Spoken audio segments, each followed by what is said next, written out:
কখনো কখনো আমরা ভাবি যে কোনো ব্যক্তি যিনি ধর্মের পথে চলেছেন, যদি তার দ্বারা কোনো ভুল হয়ে থাকে তাহলে নিয়তি তাকে সেই মুহূর্তেই কঠোর শাস্তি দেন। কিন্তু সেই সব মানুষ যারা সংসারের সবথেকে বড় অধর্মী, বহু নিকৃষ্ট মানের কাজ করেন, তাদের নিয়তি অনেক সুযোগ দেন। তাদের নিয়তি এরকম কঠোর প্রহার করেন না। এই ভাবনা কখনো না কখনো মনে আসেই। ভেবে দেখুন কেন? আসলে জীবনকে বেশিরভাগ মানুষ একভাবেই দেখে থাকেন, বিভিন্ন স্তরে একে দেখা উচিত। এবার আপনি বলুন, এই সংসারে কোনো অধর্মী কখনো প্রেরণার উৎস হতে পারেন? কখনোই নয়। যে মানুষ নিজের আত্মাকে মলিন করে ফেলেছেন, তিনি এই সংসারকে কিভাবে প্রেরণা যোগাবেন? উনি নিজেই বুঝতে পারেন না কোনটা করা উচিত, ধর্ম কোনটা।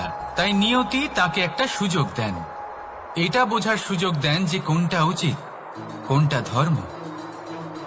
সুযোগ দেন নিজের বিবেক জাগিয়ে তোলার, তাকে সুযোগ দেন নিজের অন্তরাত্মার ডাক শোনার।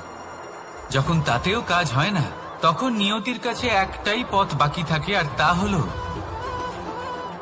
মহাবিনাশ। মহাবিনাশ হয়তো দেরিতেই আসতে পারে, কিন্তু তা অবশ্যই আসবে। আর যখন মহাবিনাশ আসে, তখন মহাবিনাশের যন্ত্রণা সমগ্র মানব জীবনের যন্ত্রণার থেকে অনেক বেশি হয়। এই কথাটা সবসময় মনে রাখবেন। আর অন্যদিকে যে মানুষ ধর্মের পথে চলছেন, তার দ্বারা যদি কোনো ভুল হয়ে থাকে, তখন নিয়তি তার পরীক্ষা নেন। কিছুক্ষণের জন্য মানুষের মনে হতে পারে নিয়তি তাকে কঠোর শাস্তি দিয়েছেন।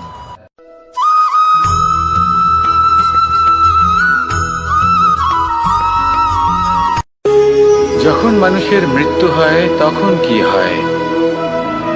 অনেক সংখ্যক মানুষ শোক পালন করতে চলে আসেন।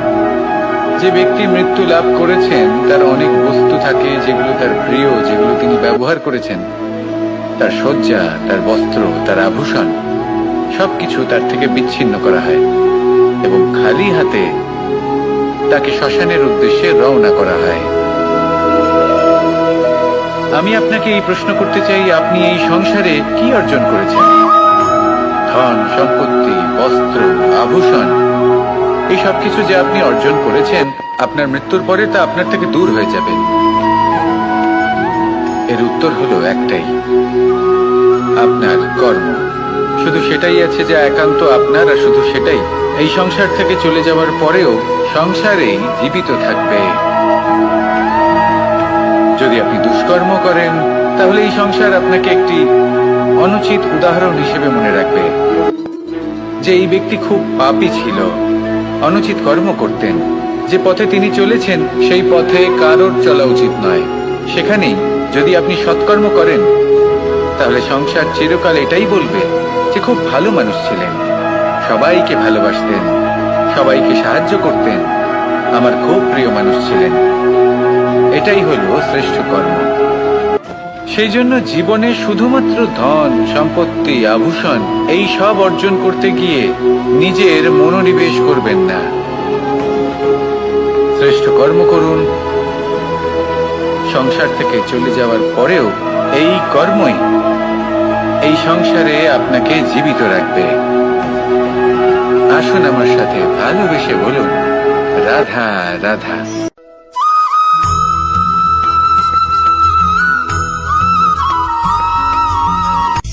সূচের শেষে একটি ছিদ্র থাকে, যার দ্বারা আমরা এই সুতো পরাতে পারি।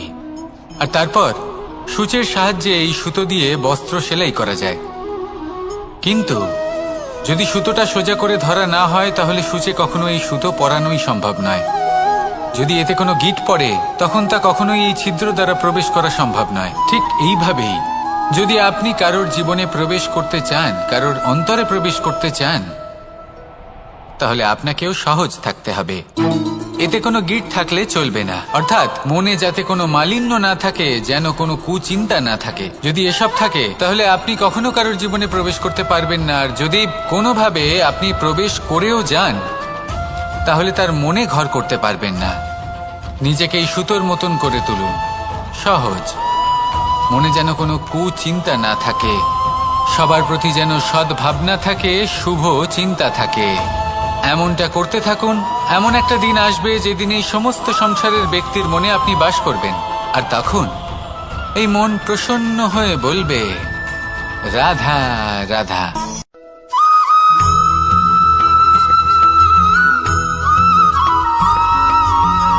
পিতা আর পুত্রের সম্পর্ক অত্যন্ত মধুর হয়ে থাকে।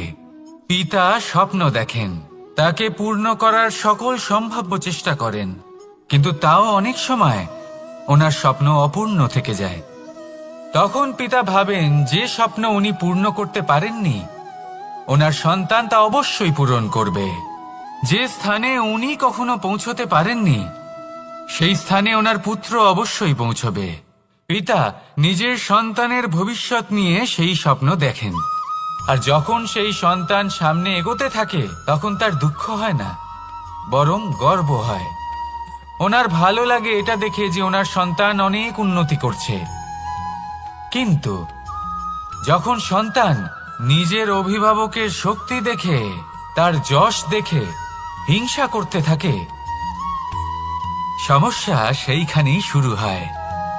সেই জন্য সকল সন্তানকে এটা মনে রাখতে হবে, দেখুন, পুত্র হবার সুবাদে, এক সন্তান হবার সুবাদে এটা হলো আপনার অধিকার যে আপনি আপনার পিতার থেকে বেশি উন্নতি করবেন। আপনার পিতাও এটাই চান, কিন্তু সুস্থভাবে এটা করুন। একটা রেখা টেনে নিন যাতে আপনি তাতে এগোতে পারেন আর আপনার পিতার তাতে গর্ববোধ হয়, আর সেই বিষয়ে দুঃখ না হয় যে আমার সন্তান আমাকেই ছোট করার চেষ্টা করছে। ইতিহাস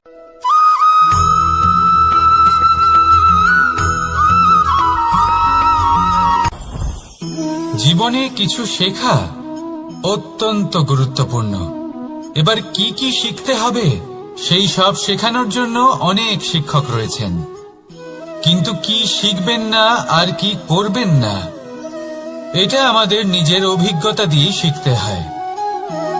কিন্তু তার মানে এটা নয় যে যদি আপনাকে শিখতে হয় যে আগুনের তাপ কতটা, আপনাকে আগুনের মধ্যে হাত দিতে হবে। না, অন্য কারোর অভিজ্ঞতা দ্বারাও শিখতে পারেন। প্রশ্ন শুধুমাত্র একটাই যে আপনি কি শিখতে চান নাকি চান না। যদি আপনি এটাই ভাবেন যে আমি শুধুই নিজের অভিজ্ঞতা দ্বারাই শিখতে চাই, তাহলে জীবনকাল ছোট মনে হবে, অনেক কিছুই শিখতে পারবেন না।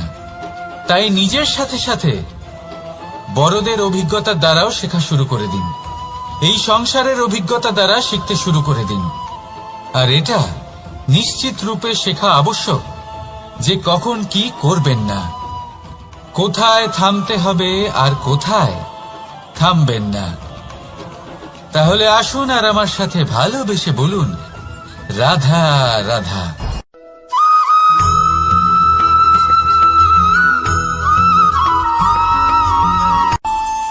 আমাদের মনে যখন কোনো প্রশ্ন ওঠে, কোনো দ্বন্দ্ব জাগে, তখন আমরা যাই আমাদের গুরুর কাছে, আমাদের আরাধ্যের কাছে গিয়ে জিজ্ঞেস করি। এইভাবেই একদিন আমি পৌঁছলাম আমার আরাধ্যের কাছে, আমার মহাদেবের কাছে, আর ওনাকে প্রশ্ন করলাম যে মহাদেব, জীবনে আনন্দ পাওয়ার, উৎসব পালনের, প্রেম ভাগ করে নেবার, জীবনকে উপভোগ করে নেওয়ার সর্বশ্রেষ্ঠ সময় কোনটা? মহাদেব হাসলেন আর উনি বললেন, জীবনে উৎসব পালনের সব থেকে শ্রেষ্ঠ দিন হল মৃত্যুর ঠিক আগের দিনটা। প্রেম ভাগ করে নেওয়ার সব থেকে শ্রেষ্ঠ মুহূর্ত হল মৃত্যুর ঠিক আগের মুহূর্ত। জীবনকে উপভোগ করে নেওয়ার সর্বশ্রেষ্ঠ প্রহর হল মৃত্যুর এক প্রহর পূর্বে। তখন আমি চমকে গেলাম। আমি বললাম, কিন্তু মহাদেব, মৃত্যু তো অনিশ্চিত, আমরা জানিও না কবে আমাদের মৃত্যু হবে। মহাদেব আবার হাসলেন। উনি বললেন যে যদি আমরা এভাবে জীবন কাটাই যে আমরা জীবনের প্রত্যেক দিন, প্রত্যেক মুহূর্ত, প্রত্যেক প্রহর শেষ বলে মনে করি, তাহলে আমাদের সমস্ত জীবন আনন্দের সাথেই অতিবাহিত হবে। কি বলেন?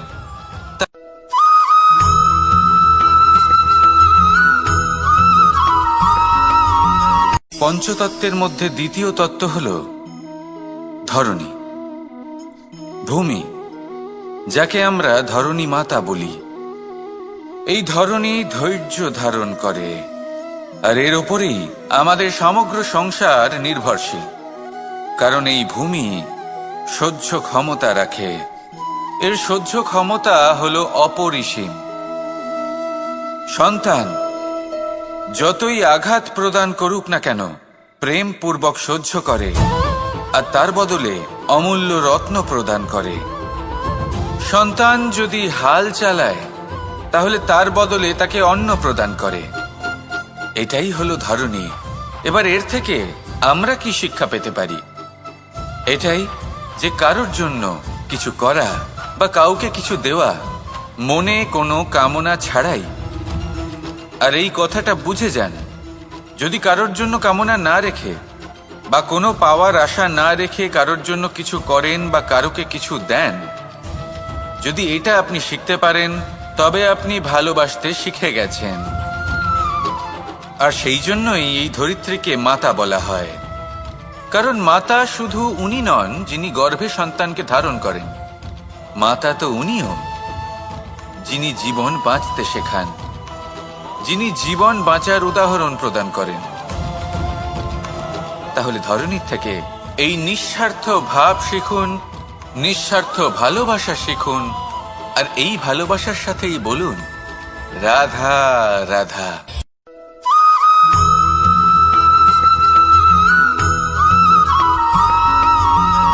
এই সংসারে কোনো বস্তু হোক বা ব্যক্তি হোক, তার একার গুরুত্ব কিন্তু খুব বেশি নয়। একটা উদাহরণ হিসেবে বৃষ্টির ফোঁটাকে ভেবে দেখুন। যদি একটি বৃষ্টির ফোঁটা হয় তাহলে তার খুব বেশি গুরুত্ব থাকে না, কিন্তু যখন সহস্র বৃষ্টির ফোঁটা মেঘের মধ্যে দিয়ে ঝরে পড়ে, তখন সেটা বর্ষার রূপ ধারণ করে। সেই বর্ষা যা এই প্রকৃতিকে শান্ত করে। সেইভাবেই পাথরের ছোট টুকরো, তার খুব বেশি গুরুত্ব থাকে না, কিন্তু যখন অসংখ্য পাথরের টুকরো একত্রিত হয় তখন তা পর্বতের আকার ধারণ করে। সেইভাবেই কিছু মানুষ যখন একত্রিত হন তখন তৈরি হয় পরিবার, কিছু পরিবার যখন একত্রিত হয় তখন তৈরি হয় সমাজ, যখন অনেক সংখ্যক সমাজ একত্রিত হয় তখন তৈরি হয় রাজ্য। এবার এই রাজ্যের সবথেকে গুরুত্বপূর্ণ ব্যক্তি হতে পারেন রাজা, কিন্তু তাও সেই রাজা একা কিছু করতে পারেন না। যুদ্ধ লড়ার সময় তারও নিজের সৈন্যদলকে প্রয়োজন পড়ে। কিন্তু এই সংসারে এমন একজন ব্যক্তি আছেন যিনি একাই সব কাজ করতে থাকেন, এবং সেই ব্যক্তি হলেন মা। আমাদের জীবনে একজন পিতার ভূমিকা কিন্তু নিঃসন্দেহে অমূল্য, কিন্তু আমাদের সকলের জীবনে যে ভূমিকা একজন মায়ের তা অন্য কারোর থাকে না।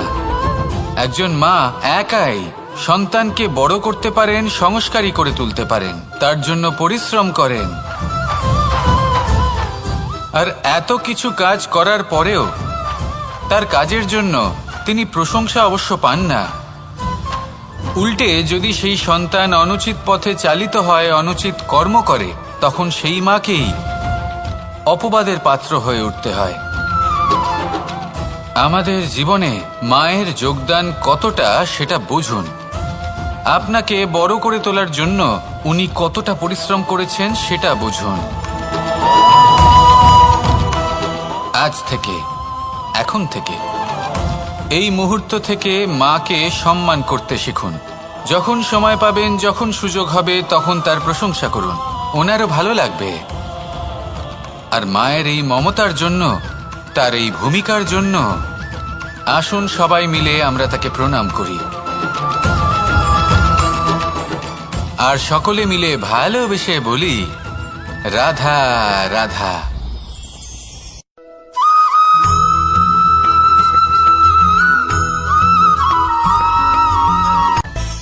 মানুষের মধ্যে একটা বিচিত্র প্রবৃত্তি থাকে, অন্য সকলের বিষয়ে, তাদের জীবনের বিষয়ে, তাদের ব্যক্তিত্বের বিষয়ে, তাদের ভবিষ্যতের বিষয়ে অনুমান করা। এটা হলো অনুচিত। কারোর অতীতকালকে দেখে লোকে ভবিষ্যৎ বলে দিতে পারেন, বর্তমানকে দেখে ভবিষ্যতের বিষয়ে অনুমান করে ফেলেন। উদাহরণ দিতে হলে বলবো, কোনো দাসকে দেখুন, ওকে দেখে লোকে বলে যে ওর ভবিষ্যৎ সেটাই হতে পারে, অনুমান করে ফেলেন। আর এই রাজাকে দেখুন, উনি তো কত সুখী হবেন, উনি তো জগতের সব থেকে অধিক সুখী মানুষ, কত সুখ সুবিধা আছে ওনার কাছে, ধারণা করে ফেলেন। তবে সত্য তো এটাই যে কারোর ব্যক্তিত্বের বিষয়ে, তাদের ভবিষ্যতের বিষয়ে আপনি পূর্ণ সত্য কখনোই বলতে পারবেন না, শুধু অনুমান করতে পারবেন। আর এই অনুমান করে সত্যি কোনো লাভ হয় না, কারণ এই কাল সেটা হলো অত্যন্ত শক্তিশালী। কালো থেকে কালোতর কয়লাকেও হিরেতে পরিণত করতে পারে, অনেক বড় বড় রাজাকেও বিদূষক বানিয়ে ফেলতে পারে এক মুহূর্তেই। তাহলে আপনি অনুমান করে কি লাভ? কি পেলেন অনুমান করে? সেই জন্য কারোর বিষয়ে কোনো অনুমান করবেন না, তার ভবিষ্যতের বিষয়ে অনুমান করতে যাবেন না, কারোর বিষয়ে কোনো ধারণা করে নেবেন না। কিছু করতে হলে ভালোবাসুন, সবার মধ্যে ভালোবাসা ছড়ান, সবার মধ্যে ধন্যাত্মক ভাব ছড়ান। এই মন প্রসন্ন হয়ে বলবে, রাধা রাধা।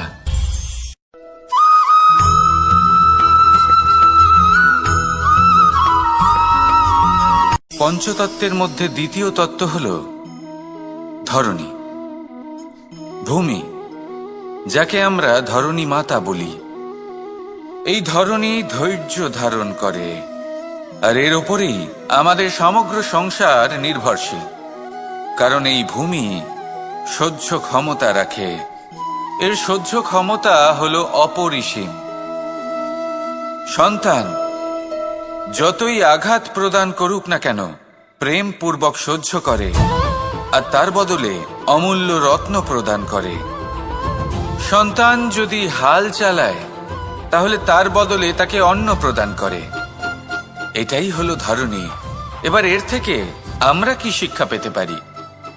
এটাই যে কারোর জন্য কিছু করা বা কাউকে কিছু দেওয়া মনে কোনো কামনা ছাড়াই। আর এই কথাটা বুঝে যান, যদি কারোর জন্য কামনা না রেখে বা কোনো পাওয়ার আশা না রেখে কারোর জন্য কিছু করেন বা কারোকে কিছু দেন, যদি এটা আপনি শিখতে পারেন, তবে আপনি ভালোবাসতে শিখে গেছেন। আর সেই জন্যই এই ধরিত্রীকে মাতা বলা হয়। কারণ মাতা শুধু উনি নন যিনি গর্ভে সন্তানকে ধারণ করেন, মাতা তো উনিও যিনি জীবন বাঁচতে শেখান, যিনি জীবন বাঁচার উদাহরণ প্রদান করেন। তাহলে ধরণীর থেকে এই নিঃস্বার্থ ভাব শিখুন, নিঃস্বার্থ ভালোবাসা শিখুন, আর এই ভালোবাসার সাথেই বলুন, রাধা রাধা।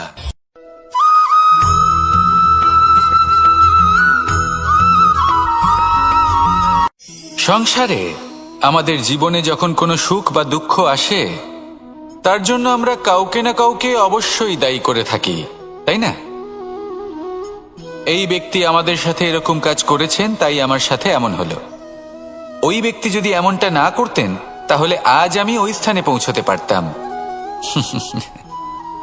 সবই আপনার দৃষ্টিভঙ্গির ওপর নির্ভরশীল। আর যদি আপনার দৃষ্টিভঙ্গি এমন হয়, তাহলে তা অনুচিত। সত্যি কথা বলতে, এই সংসারে ভিন্ন ভিন্ন ধরনের মানুষ আছে। এটা আপনার উপর নির্ভর করছে কিভাবে তাদের স্বাগত জানাবেন। একবার ভাবুন, আমি আমার দুটো হাত সামনে নিয়ে এলাম, দুটো মুঠো খুলে দিলাম। দুই প্রকারের মানুষ আসবেন, কিছু না কিছু দিয়ে যাবেন। এই মুঠো যদি আমি বন্ধ করে দিই, তাহলে না কেউ আমাকে কিছু দিতে পারবে, না আমার কিছু যাবে আসবে। নিশ্চয়ই বুঝতে পারছেন এই দুই ধরনের ব্যক্তি কারা এবং তারা কি দিয়ে যান। আমি যদি নিজের মুঠো খুলে দিই, তাহলে কিছু ভালো মানুষ আসবেন, আমাকে আনন্দ, সন্তুষ্টি, জ্ঞান প্রদান করে যাবেন, ভালো অভিজ্ঞতা দিয়ে যাবেন। কোনো খারাপ ব্যক্তি যদি আসেন, তাহলে তিনিও খারাপ অভিজ্ঞতা দেবেন, যার থেকে আমি শিক্ষা লাভ করব। এই সব কিছু আমি লাভ করতে পারি। মুঠো যদি বন্ধ করে রাখি, তাহলে আমি কিছুই পাবো না। দেখুন, এই সংসারে প্রত্যেকের জীবনে এইরকম। প্রত্যেকের জীবনে সবকিছুই আছে, ভালো খারাপ দুই মানুষই আছে, ভালো অভিজ্ঞতা আছে, খারাপ অভিজ্ঞতা আছে। নির্ভর করছে আপনার উপর যে আপনি কি করবেন, এনাদের স্বাগত কিভাবে জানাবেন, কার থেকে কি বুঝবেন, কি শিখতে পারবেন, আর কোন দৃষ্টিভঙ্গি নিয়ে অগ্রসর হবেন। এটাই নির্ধারণ করবে যে আপনার জীবন কেমন হবে। আসুন আমার সাথে ভালোবেসে বলুন, রাধা রাধা।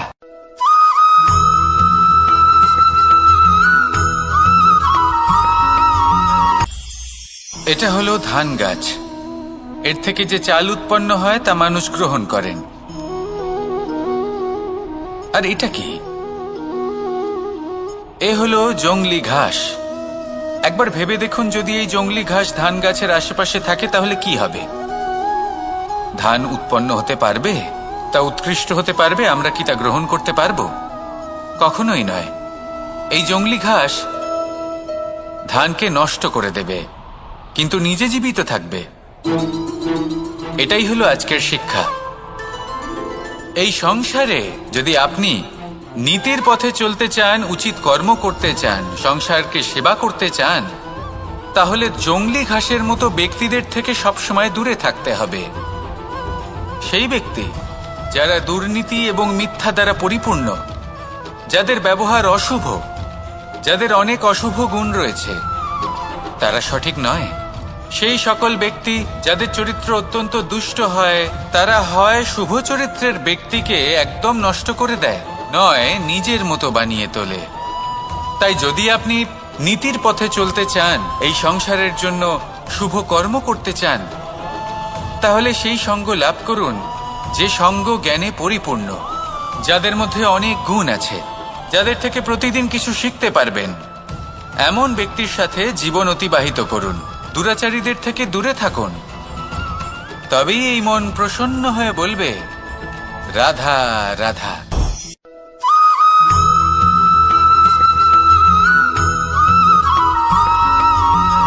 মানুষের মানসিকতা এমন হয় যে সে যতটা করে আশা করে যে তার থেকে অনেক বেশি তার বদলে সে পাবে। দেখুন, সবকিছুই আপনার ভাবনা চিন্তার উপর নির্ভর করছে।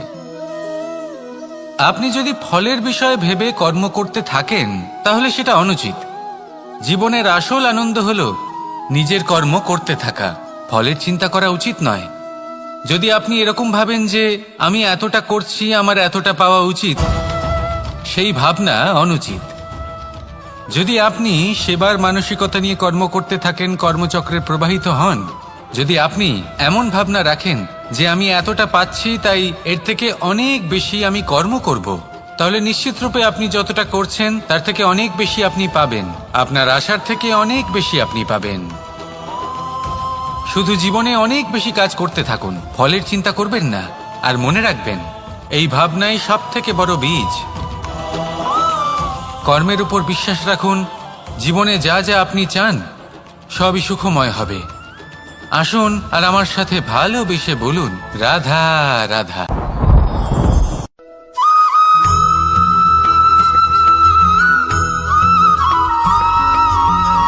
আপনি কখনো কোনো বাজকে নিজের বাসা বানাতে দেখেছেন? এই বাজ যখনই কোনো বাসা বানায় তখন উঁচু গাছের ডালে বা কোনো পর্বতের শিখরে বাসা বানায়, অনেক উচ্চতায়। আর সেখানে তার সন্তানও জন্মগ্রহণ করে। যখন এই সন্তানেরা জন্মায় তখন এই বাজ খুবই ভালোবেসে এবং খুব সাবধানে এদের পালন পোষণ করে। নিজের ঠোঁট দিয়ে তাদের ঠোঁটে খাবার পরিবেশন করে। কিন্তু যেই সেই সন্তানেরা হৃষ্টপুষ্ট হয়ে যায় এবং সেই কথা বাজ নিজে বুঝতে পেরে যায়, সেই বাজ নিজেই সেই বাসা ছিন্ন ভিন্ন করে দেয়। সেই সন্তান যাদের সবেমাত্র ডানা গজিয়েছে, কিভাবে উড়তে হয় তারা জানে না, সেই সন্তানগুলিকে উচ্চতা থেকে ঠেলে দেয়। সেই সন্তান প্রথমে ভয়ভীত হয়ে যায়। তারা সামনে মৃত্যুকে দেখতে পেয়ে ভয়ের কারণে তাদের ডানা ঝাপটাতে থাকে। আর সেই প্রক্রিয়াতেই সেই সন্তানগুলি উড়তে শুরু করে দেয়। এবার এই ঘটনায় আমরা কি শিক্ষা পেতে পারি? এটাই, যদি আপনি মাতা পিতা হন তাহলে নিজের সন্তানকে অবশ্যই স্নেহ করুন, কিন্তু তাদেরকে নিজের আঁচলের তলায় বেঁধে রাখবেন না। যদি আপনি চান আপনার সন্তান জীবনে উন্নতি করুক, তাহলে নিজের মুঠো থেকে তাদের স্বতন্ত্র করে দিন। এই সংসারে সংঘর্ষ করতে দিন।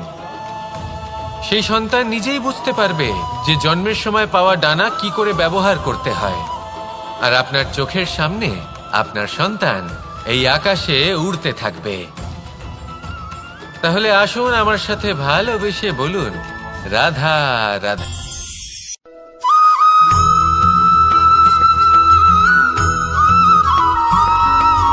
বসন্ত ঋতু, এই সময় মন আনন্দে ভরে থাকে। এমন মনে হয় যেন আমরা আকাশে বিচরণ করতে চলে যাই, কিন্তু সেটা তো সম্ভব নয়। সেই জন্য হয়তো আমরা ঘুড়ি ওড়াই, এই ঘুড়িকে নিজেদের প্রতিরূপ মনে করে। এবার অনেক মানুষ আছেন যারা ঘুড়ি ওড়ান, কিন্তু এই কর্মের সারমর্ম কি সেটা কজন বুঝতে পারেন? আপনি এটা মনে করুন যে আপনি হলেন সেই ঘুড়ি, আর এই সুতো যিনি ধরে রয়েছেন তিনি হলেন পরমাত্মা। আর এই সুতো যেখান থেকে শুরু হয় সেই লাটাই হলো আমাদের কর্মচক্র। এবার আপনি নিজেই অনুমান করুন যে এই উড়ান কার ওপর নির্ভরশীল? পরমাত্মার ওপর আর আপনার কর্মের ওপর। যদি পরমাত্মা আপনার হাত ধরে থাকেন, আপনার সাথে থাকেন, যদি আপনি শুভ কর্ম করতে থাকেন, আপনি এই আকাশে উড়তে থাকবেন। কিন্তু কোথাও যদি পরমাত্মার সাথে এই বন্ধন ছিন্ন হয়, আপনার কর্মচক্র খারাপ হয়ে যায় বা থেমে যায়, তাহলে আপনার এই ঘুড়ি কেটে যাবে আর দূরে কোনো গাছের ডালে গিয়ে আটকে যাবে। তাই শুধুমাত্র ঘুড়ি ওড়াবেন না, তার থেকে শিখুন, পরমাত্মার সাহচর্যে থাকুন, সবসময় শুভ কর্ম করতে থাকুন আর সবসময় এই আকাশে উড়তে থাকুন। আসুন আর আমার সাথে ভালোবেসে বলুন, রাধা রাধা।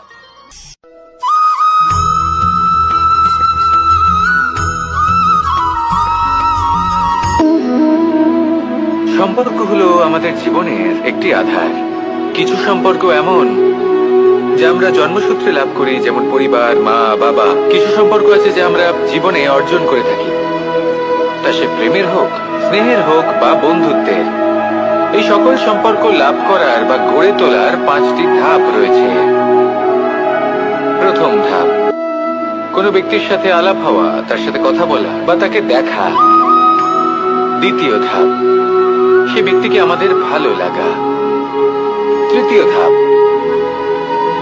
আমাদের এটা চাইতে শুরু করা যে জীবনে এই ব্যক্তি যেন আমাদের বন্ধু হন, আমাদের জীবনে থাকেন, বা আমাদের কাউকে ভালোবেসে ফেলা আর এটা আমাদের ভাবা বা চাওয়া যে সেই ব্যক্তি যেন আজীবন আমার সাথে থাকেন, আমার জীবনে আমার সাথী হয়ে। চতুর্থ ধাপ, লাভ করা। এবার এই ধাপটি অনেক মানুষের পক্ষেই খুবই সরল হয়, বড়ই সরল ভাবে নিজেদের সঙ্গীকে লাভ করে থাকেন। কিছু মানুষের জন্য এই ধাপ অত্যন্ত কঠিন হয়ে থাকে। অনেক প্রতিকূল পরিস্থিতির উপর জয়লাভ করে তারা সঙ্গীকে লাভ করেন, কিন্তু লাভ অবশ্যই করেন। এরপরে আসে পঞ্চম, অন্তিম এবং সব থেকে গুরুত্বপূর্ণ ধাপ। সেটা হলো সেই সম্পর্ক পালন করা। এটা হলো এমন এক বিষয় যা প্রত্যেক মানুষের শেখা উচিত। যদি ব্যক্তি নিজের জীবনে সম্পর্ক রক্ষা করতে শিখে যান, তবে প্রত্যেক সম্পর্ক তার জীবনকে স্বর্গ করে তুলবে। আসুন আর আমার সাথে ভালোবেসে বলুন, রাধা রাধা।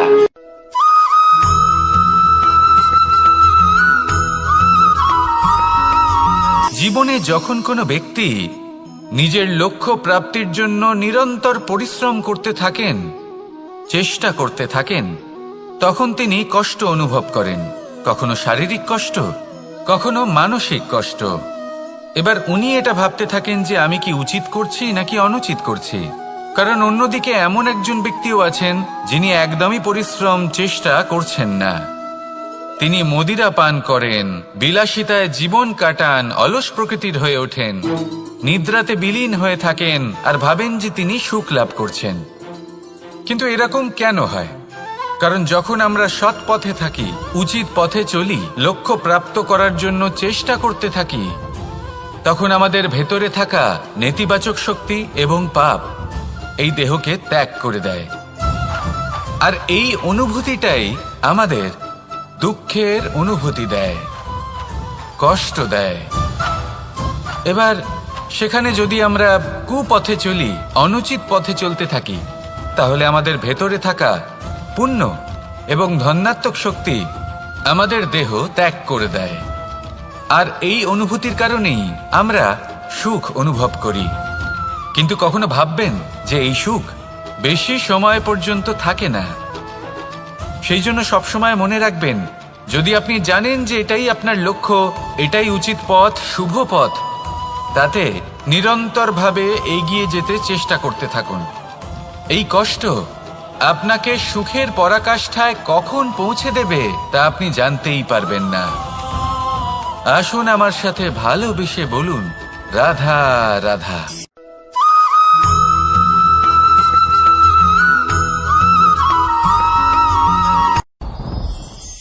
সাথী। সাথী এই শব্দটির ব্যাখ্যা কে কিভাবে করে? মিত্র, সখা, বন্ধু। কিন্তু অর্থ একটাই, তিনি যিনি আপনার সঙ্গী হন আর তিনি যার সাথী আপনি হন। এবার সব থেকে বড় প্রশ্ন হলো এটাই যে তিনি কে হতে পারেন যাকে আপনি আপনার সাথী বলে মেনে নিতে পারেন, নিজের সখা, নিজের মিত্র, নিজের বন্ধু মেনে নিতে পারেন। আপনার সাথী হলেন তিনি যিনি দুঃখের সময় আপনার পাশে থাকবেন, আপনার হাত ধরে থাকবেন। আপনার সাথী হলেন তিনি যার হাত আপনি নিজের সুখের দিনে ধরে থাকবেন। সেই সাথীরই হাত ধরুন যিনি দুঃখে সবসময় আপনাকে সাহায্য করার জন্য তৎপর হয়ে থাকেন, আপনার পাশে থাকেন, আর যাকে সুখের দিনে আপনি আপনার সাথে রাখতে পারেন। আর যখন আপনার সাথে আপনার এই সাথী থাকবে তখন আপনি এটা বুঝবেন যে যখন জীবনে দুঃখ আসে তখন এই দুঃখ কমে যায়, সবার মধ্যে ভাগ হয়ে যায়। আর যদি তখন সুখ আসে তাহলে সেটা সবার উপস্থিতিতে আরো বেড়ে যায়। এটাই হলো প্রেম, এটাই হলো ভালোবাসা, এটাই হলো সঙ্গ।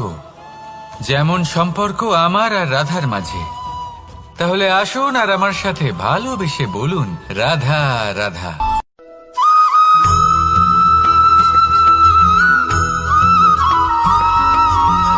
যখন আমরা কোনো বনে প্রবেশ করি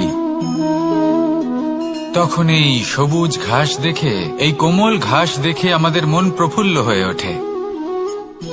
ভিন্ন ভিন্ন প্রজাতির ফুল, ভিন্ন ভিন্ন রঙের ফুল দেখে এই মন আনন্দে ভরে ওঠে।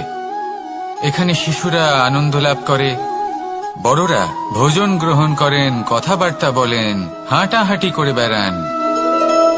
এবার ভেবে দেখুন, যখন এই উপবনের নির্মাণ হয়েছিল সেই সময় যদি এই মাটিকে সঠিকভাবে খনন না করা হতো, যদি তাতে সঠিকভাবে বীজ রোপণ না করা হতো, যদি কোনো সংঘর্ষ না হতো, পরিশ্রম না করা হতো, যদি চলতে চলতে পায়ে কাঁটা না বিঁধে যেত, তাহলে এই সুন্দর বন দেখে আমরা কি এই আনন্দ লাভ করতে পারতাম? কখনোই নয়। ধরুন কোনো নদীর তটে সুন্দর একটি বন আছে, সেই বনের আনন্দ লাভ করতে গেলে আপনাকে সেই নদী পার করতেই হবে।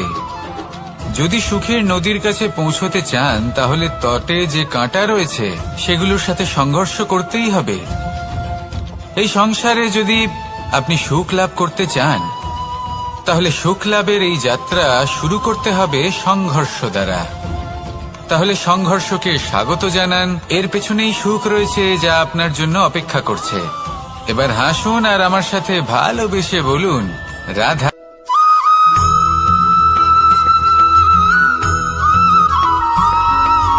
জীবনে অগ্রসর হওয়ার জন্য আমাদের কাকে প্রয়োজন হয়? মাতা পিতা, বন্ধু, প্রেম, সাহায্য, অর্থ, পরিশ্রম, আশা। ভিন্ন ভিন্ন মানুষ ভিন্ন ভিন্ন বিকল্প চয়ন করে। যদি আমি আপনাকে বলি তাহলে জয় আর পরাজয়ের মন্ত্র দুটো শব্দের উপর নির্ভর করে, মেনে নেওয়া আর দৃঢ় হওয়া। যদি মেনে নেন তাহলে হেরে যাবেন, যদি দৃঢ় হন তাহলে নিশ্চিত রূপে জয়ী হবেন।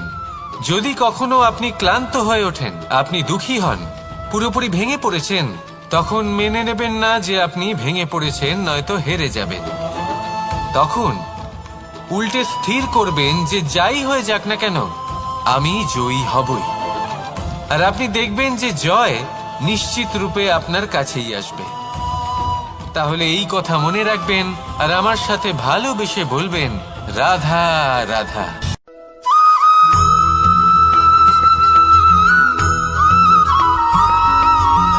এই সংসারে সব থেকে বড় ব্যক্তি কে? আপনি বলবেন, এই কেমন ধরনের প্রশ্ন? কিন্তু এটা হলো সব থেকে উচিত প্রশ্ন। কেউ এর উত্তর দেবে যে সেই মহাপ্রতাপী রাজা, তিনি হলেন সব থেকে বড় ব্যক্তি, সেই বড় রাজনীতিবিদ, তিনিই সব থেকে বড় ব্যক্তি। আমি আপনাকে জানাই যে সংসারের সব থেকে বড় ব্যক্তি হলেন তিনি, যার সাথে দেখা করলে আপনি নিজেকে ছোট মনে করবেন না। কোন ব্যক্তি যিনি সব থেকে বেশি শক্তিশালী, আপনি যদি তার সামনে যান তাহলে উনি আপনার অন্তরের শক্তিকে বাইরে বের করে আনবে, আপনার অন্তরের লুকিয়ে থাকা শক্তিকে জাগ্রত করতে প্রেরণা প্রদান করবে। তিনি হলেন বড় ব্যক্তি, তিনি হলেন মহান ব্যক্তি। তিনি নন যিনি নিজের বল এবং ঐশ্বর্য দ্বারা আপনাকে তার সামনে ছোট প্রমাণ করবেন। এবং সেই জন্য মহাদেব আমার আরাধ্য হলেন আমার খুব প্রিয়। কারণ রাজা হোক বা ফকির, কেউ যদি ওনার সামনে যান তাহলে সে নিজেকে ছোট মনে করেন না। আপনিও যদি জীবনে অনেক বড় হতে চান তাহলে কাউকে কখনো নিজেকে ছোট মনে করতে দেবেন না। তার অন্তরে বড় হয়ে ওঠার প্রেরণা প্রদান করুন। আসুন আমার সাথে ভালোবেসে বলুন, রাধা রাধা।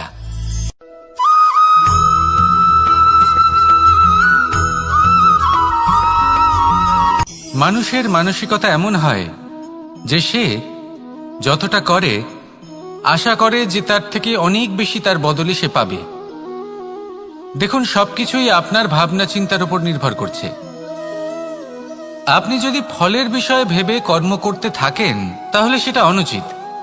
জীবনের আসল আনন্দ হলো নিজের কর্ম করতে থাকা, ফলের চিন্তা করা উচিত নয়। যদি আপনি এরকম ভাবেন যে আমি এতটা করছি, আমার এতটা পাওয়া উচিত, সেই ভাবনা অনুচিত। যদি আপনি সেবার মানসিকতা নিয়ে কর্ম করতে থাকেন, কর্মচক্রে প্রবাহিত হন, যদি আপনি এমন ভাবনা রাখেন যে আমি এতটা পাচ্ছি তাই এর থেকে অনেক বেশি আমি কর্ম করব, তাহলে নিশ্চিতরূপে আপনি যতটা করছেন তার থেকে অনেক বেশি আপনি পাবেন, আপনার আশার থেকে অনেক বেশি আপনি পাবেন। শুধু জীবনে অনেক বেশি কাজ করতে থাকুন, ফলের চিন্তা করবেন না। আর মনে রাখবেন, এই ভাবনাই সব থেকে বড় বীজ। কর্মের উপর বিশ্বাস রাখুন, জীবনে যা যা আপনি চান সবই সুখময় হবে।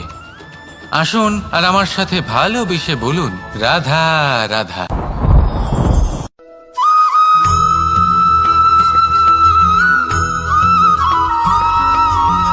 এই দড়িটা দেখুন,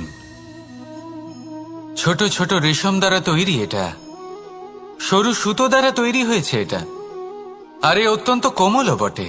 আর আপনি চাইলে এটা সোজাও করে দিতে পারেন, আর চাইলে এটা বেঁকিয়েও দিতে পারেন, আর যদি চান তাহলে এটা গোল গোল করে বেঁধে কোথাও রেখেও দিতে পারেন। এবার এই কোমল দড়ি যদি কোনো নিষ্ঠুর কঠিন পাথরে বারংবার জড়িয়ে দেওয়া হয় তাহলেও তাকেও কাটতে পারে, নিজের ছাপ ছেড়ে যেতে পারে, সেটার আকারও বদলে ফেলতে পারে। এবার এর কারণ কি? এর কারণ হলো অভ্যাস আর নিরন্তর প্রচেষ্টা। যদি আপনিও চেষ্টা করেন আর নিরন্তর কর্ম করে যান, তাহলে আপনার প্রারব্ধ পাথরের মতো কঠিনই হোক না কেন, তাতে ভাঙন ধরিয়েও আপনি নিজের লক্ষ্যে অবশ্যই পৌঁছতে পারবেন। একটা গুরুত্বপূর্ণ কথা মনে রাখবেন, সুকর্মের অভ্যাস আর নিরন্তর প্রয়াস, এই হলো সাফল্যের মন্ত্র। তাহলে জীবনে এই মন্ত্র আনুন আর আমার সাথে ভালোবেসে বলুন, রাধা রাধা।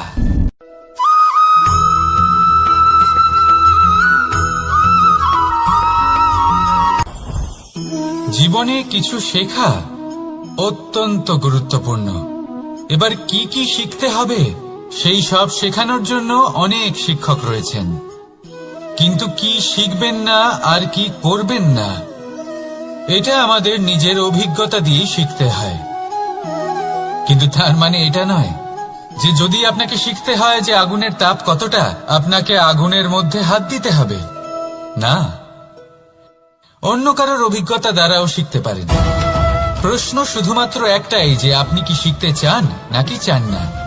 যদি আপনি এটাই ভাবেন যে আমি শুধুই নিজের অভিজ্ঞতা দ্বারাই শিখতে চাই, তাহলে জীবনকাল ছোট মনে হবে, অনেক কিছুই শিখতে পারবেন না। তাই নিজের সাথে সাথে বড়দের অভিজ্ঞতার দ্বারাও শেখা শুরু করে দিন। এই সংসারের অভিজ্ঞতা দ্বারা শিখতে শুরু করে দিন। আর এটা নিশ্চিত রূপে শেখা আবশ্যক যে কখন কি করবেন না, কোথায় থামতে হবে আর কোথায় থামবেন না। তাহলে আসুন আর আমার সাথে ভালোবেসে বলুন, রাধা রাধা।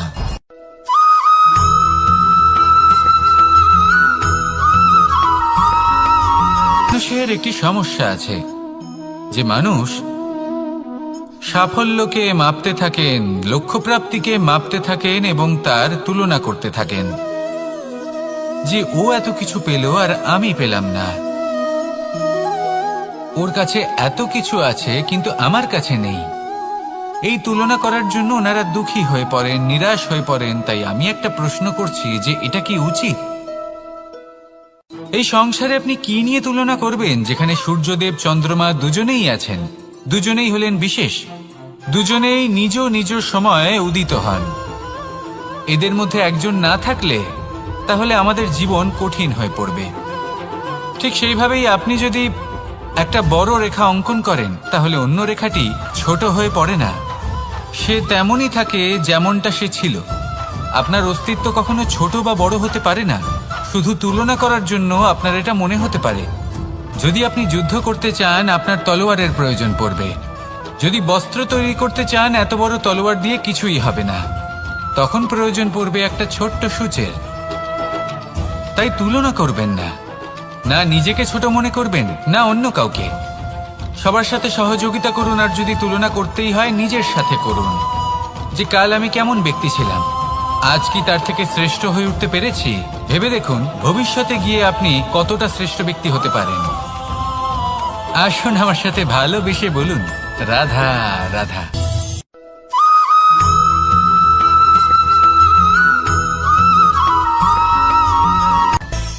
মানুষের মধ্যে একটা বিচিত্র প্রবৃত্তি থাকে অন্য সকলের বিষয়ে, তাদের জীবনের বিষয়ে, তাদের ব্যক্তিত্বের বিষয়ে, তাদের ভবিষ্যতের বিষয়ে অনুমান করা।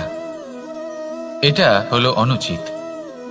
কারোর অতীতকালকে দেখে লোকে ভবিষ্যৎ বলে দিতে পারেন, বর্তমানকে দেখে ভবিষ্যতের বিষয়ে অনুমান করে ফেলেন। উদাহরণ দিতে হলে বলবো, কোনো দাসকে দেখুন, ওকে দেখে লোকে বলে যে ওর ভবিষ্যৎ সেটাই হতে পারে, অনুমান করে ফেলেন। আর এই রাজাকে দেখুন, উনি তো কত সুখী হবেন, উনি তো জগতের সব থেকে অধিক সুখী মানুষ, কত সুখ সুবিধা আছে ওনার কাছে, ধারণা করে ফেলেন। তবে সত্য তো এটাই যে কারোর ব্যক্তিত্বের বিষয়ে, তাদের ভবিষ্যতের বিষয়ে আপনি পূর্ণ সত্য কখনোই বলতে পারবেন না, শুধু অনুমান করতে পারবেন। আর এই অনুমান করে সত্যি কোনো লাভ হয় না, কারণ এই কাল সেটা হলো অত্যন্ত শক্তিশালী। কালো থেকে কালোতর কয়লাকেও হীরেতে পরিণত করতে পারে, অনেক বড় বড় রাজাকেও বিদূষক বানিয়ে ফেলতে পারে এক মুহূর্তেই। তাহলে আপনি অনুমান করে কি লাভ? কি পেলেন অনুমান করে? সেই জন্য কারোর বিষয়ে কোনো অনুমান করবেন না, তার ভবিষ্যতের বিষয়ে অনুমান করতে যাবেন না, কারোর বিষয়ে কোনো ধারণা করে নেবেন না। কিছু করতে হলে ভালোবাসুন, সবার মধ্যে ভালোবাসা ছড়ান, সবার মধ্যে ধন্যাত্মক ভাব ছড়ান। এই মন প্রসন্ন হয়ে বলবে, রাধা রাধা।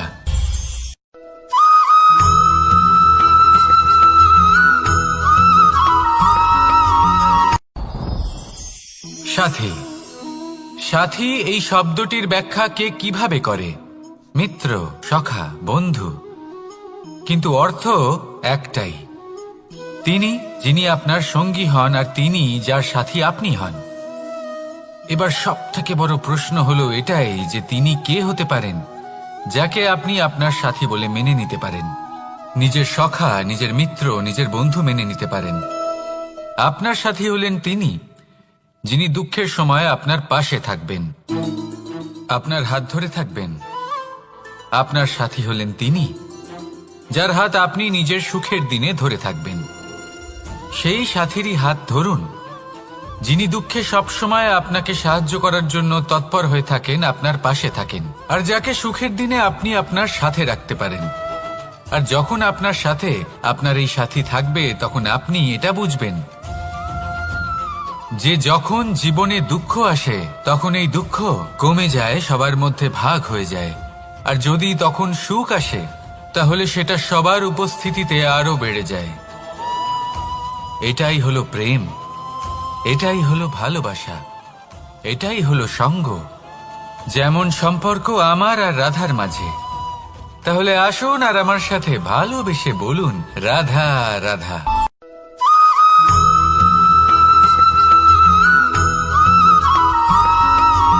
আমাদের শরীর প্রকৃতির সর্বশ্রেষ্ঠ রচনা। যে অঙ্গ প্রত্যঙ্গ আমরা লাভ করেছি, প্রত্যেকটির মধ্যে একটি নিজস্ব বার্তা রয়েছে। একটু ভেবে দেখুন, দুটি চোখ দিয়েছে দেখার জন্য, দুটি কান দিয়েছে শোনার জন্য, নাসিকাও আছে দুটি, দুটি হাত দিয়েছে দ্বিগুণ পরিশ্রম করার জন্য। কিন্তু জীব শুধুমাত্র একটি। তার উপরেও তীক্ষ্ণ বলিষ্ঠ দাঁত দিয়েছে তার রক্ষার জন্য। কখনো ভেবে দেখেছেন কেন?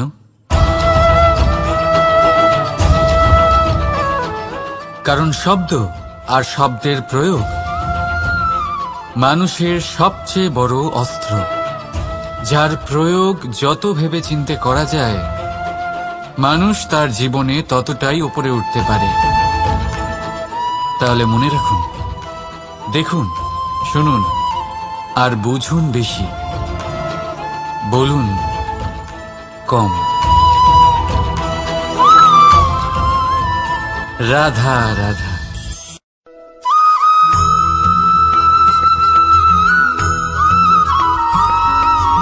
কথায় আছে, প্রত্যেক পুত্র তার পিতার প্রতিচ্ছবি হয়, আর সমস্ত প্রতিচ্ছবি চায় যেন সে তার অস্তিত্ব প্রাপ্ত করতে পারে। পুত্র চায় সে যেন তার পিতার মতো হয়, বা কখনো কখনো তার থেকেও শ্রেষ্ঠ হয়। সেটা কোনো অনুচিত ব্যাপার নয়। অনুচিত তখন হয় যখন পুত্র নিজের পিতার মতো হবার স্বপ্ন পূরণ করতে গিয়ে বা তার থেকেও শ্রেষ্ঠ হওয়ার স্বপ্ন পূরণে অনুচিত পথের আশ্রয় নেয়। কারণ তারপরে সে তার পিতার গুণগুলি আত্মসাৎ করতে চায় না। সে শুধুই এটা চায় যে সংসারের চোখে যেন আমি শ্রেষ্ঠ প্রমাণিত হই। এটা অনুচিত। সংসারে এমন অনেক মানুষ আছেন যারা এই কারণে শ্রেষ্ঠ হওয়ার চেষ্টা করেন যাতে তার পরিবারের তার পিতার সম্মান বৃদ্ধি পায়। এমনও মানুষ থাকেন, আর এটাই হলো পার্থক্য উদ্দেশ্যের। মনে রাখবেন, যদি আপনার উদ্দেশ্য শুভ হয় তাহলে পথও শুভ হবে, যদি আপনার উদ্দেশ্য অশুভ হয় তাহলে পথও অশুভ হবে। তাহলে নিজের পিতার মতো হবার চেষ্টা অবশ্যই করুন, তার থেকেও শ্রেষ্ঠ হওয়ার চেষ্টা অবশ্যই করুন, কিন্তু মনে রাখবেন আপনার সংকল্প আর আপনার উদ্দেশ্য এই দুই শুভ হওয়া উচিত। তাহলে আসুন আর আমার সাথে ভালোবেসে বলুন, রাধা রাধা।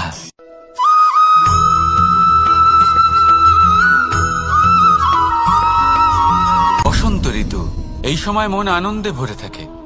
এমন মনে হয় যেন আমরা আকাশে বিচরণ করতে চলে যাই, কিন্তু সেটা তো সম্ভব নয়।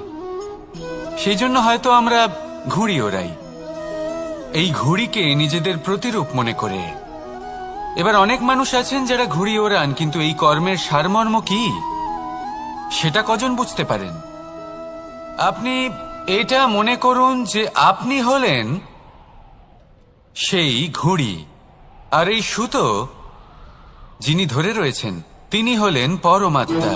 আর এই সুতো যেখান থেকে শুরু হয় সেই লাটাই হল আমাদের কর্মচক্র। এবার আপনি নিজেই অনুমান করুন যে এই উড়ান কার ওপর নির্ভরশীল, পরমাত্মার ওপর আর আপনার কর্মের ওপর।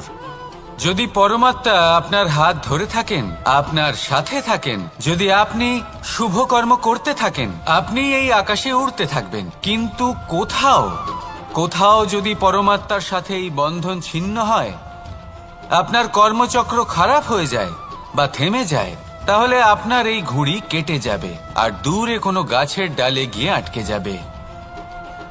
তাই শুধুমাত্র ঘুড়ি ওড়াবেন না, তার থেকে শিখুন, পরমাত্মার সাহচর্যে থাকুন, সবসময় শুভ কর্ম করতে থাকুন আর সবসময় এই আকাশে উড়তে থাকুন। আসুন আর আমার সাথে ভালোবেসে বলুন, রাধা।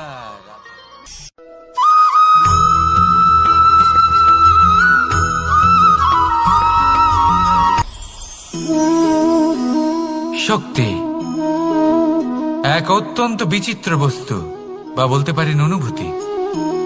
পিতা সবসময় চান যেন তিনি তার শক্তি পুত্রকে। আসুন আপনাকে সহজে বোঝাই।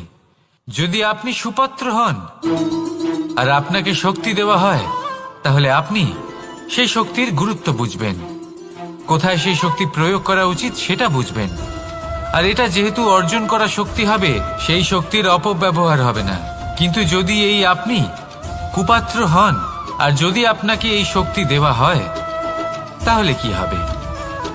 দেখতে গেলে এই শক্তি আপনি দান হিসেবে পেয়েছেন, তাই না আপনি এই শক্তির গুরুত্ব বুঝবেন আর না এর প্রয়োগ আপনি জানবেন। তার অপব্যবহার হওয়া সুনিশ্চিত। তাই যদি আপনি কোনো শক্তি অর্জন করতে চান, তাহলে আগে তার যোগ্য হয়ে উঠুন, পুত্র নয় পাত্র হয়ে উঠুন। আর আমার সাথে ভালোবেসে বলুন, রাধা রাধা।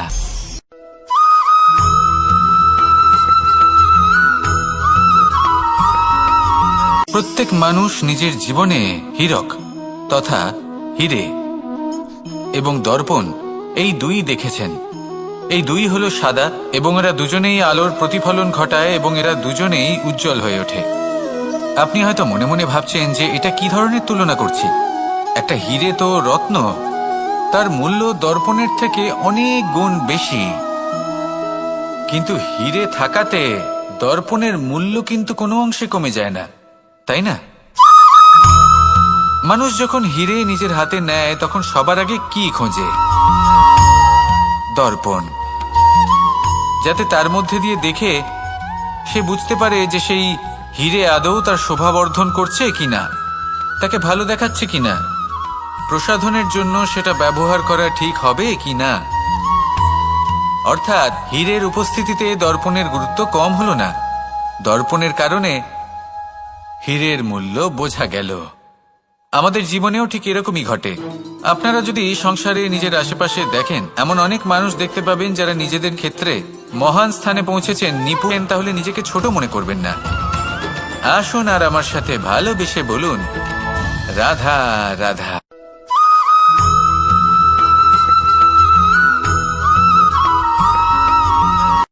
সংসারে আমাদের জীবনে যখন কোনো সুখ বা দুঃখ আসে, তার জন্য আমরা কাউকে না কাউকে অবশ্যই দায়ী করে থাকি, তাই না? এই ব্যক্তি আমাদের সাথে এরকম কাজ করেছেন, তাই আমার সাথে এমন হলো। ওই ব্যক্তি যদি এমনটা না করতেন, তাহলে আজ আমি ওই স্থানে পৌঁছতে পারতাম। সবই আপনার দৃষ্টিভঙ্গির ওপর নির্ভরশীল। আর যদি আপনার দৃষ্টিভঙ্গি এমন হয়, তাহলে তা অনুচিত। সত্যি কথা বলতে, এই সংসারে ভিন্ন ভিন্ন ধরনের মানুষ আছে। এটা আপনার উপর নির্ভর করছে কিভাবে তাদের স্বাগত জানাবেন। একবার ভাবুন, আমি আমার দুটো হাত সামনে নিয়ে এলাম, দুটো মুঠো খুলে দিলাম। দুই প্রকারের মানুষ আসবেন, কিছু না কিছু দিয়ে যাবেন।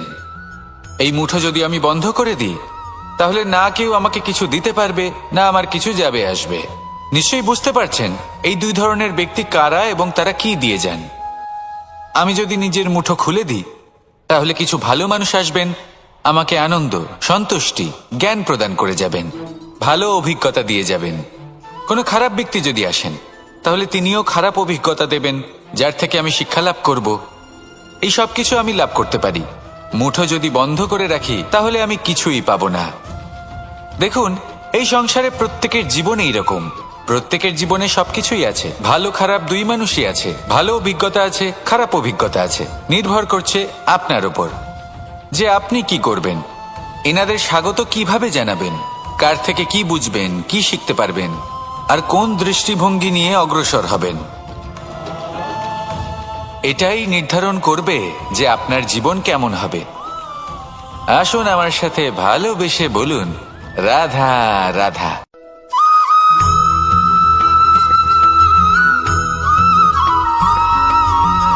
এই দড়িটা দেখুন,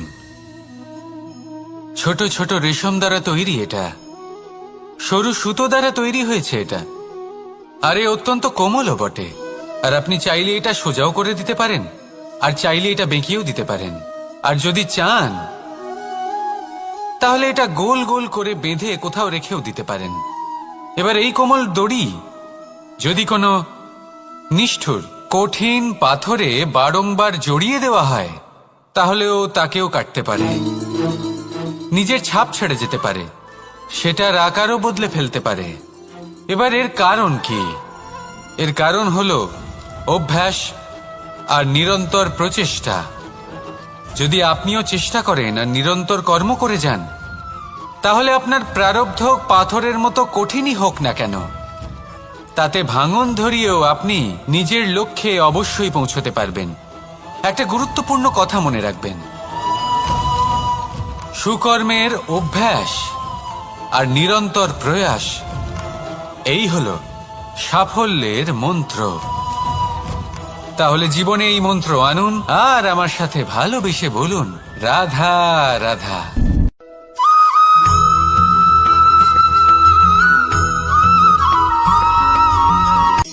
শক্তি শক্তি অর্জন করা এতটা কঠিন নয় যতটা শক্তি লাভ করার পরে সেই শক্তি সামলানো কঠিন হয়। কারণ যেই মানুষ শক্তি লাভ করে তার মনে গর্ববোধ জন্মায়, জন্মায় অহংকার, জন্মায় জেদ। তাই শক্তি প্রাপ্ত করার সাথে বিনম্র থাকাও অত্যন্ত আবশ্যক। আর এটা আমাদের শেখা উচিত বৃক্ষের থেকে। বৃক্ষ যা আমাদের ফল দেয়, বৃক্ষ যা যত ফল দেয় ততটাই ঝুঁকে যায়। আমরা পাথর মারি ওই বৃক্ষের থেকে ফল প্রাপ্ত করার জন্য। সেই পাথরের মার সহ্য করেও বৃক্ষ আমাদের ফল দেয়। কোনো গর্ববোধ নেই, কোনো অহংকার বোধ নেই, আর সেই জন্য এই বৃক্ষের পুজো করা হয়। এটাই হলো মাহাত্ম্য শক্তির সাথে বিনম্রতার। যদি এই শক্তি সৃজন করে থাকে, সাহায্য করে থাকে, সম্বল হয়ে থাকে, তবেই সেই শক্তি উপযুক্ত। আর নয়তো সেই শক্তি একদিন আপনাকে আসক্ত অবশ্যই করবে। তাহলে শক্তি অবশ্যই অর্জন করুন, কিন্তু তার সাথে সেই শক্তি সামলানোর মতো বিবেকও আপনাকে অবশ্যই জাগ্রত করতে হবে। তাহলে আসুন আমার সাথে ভালোবেসে বলুন, রাধা রাধা।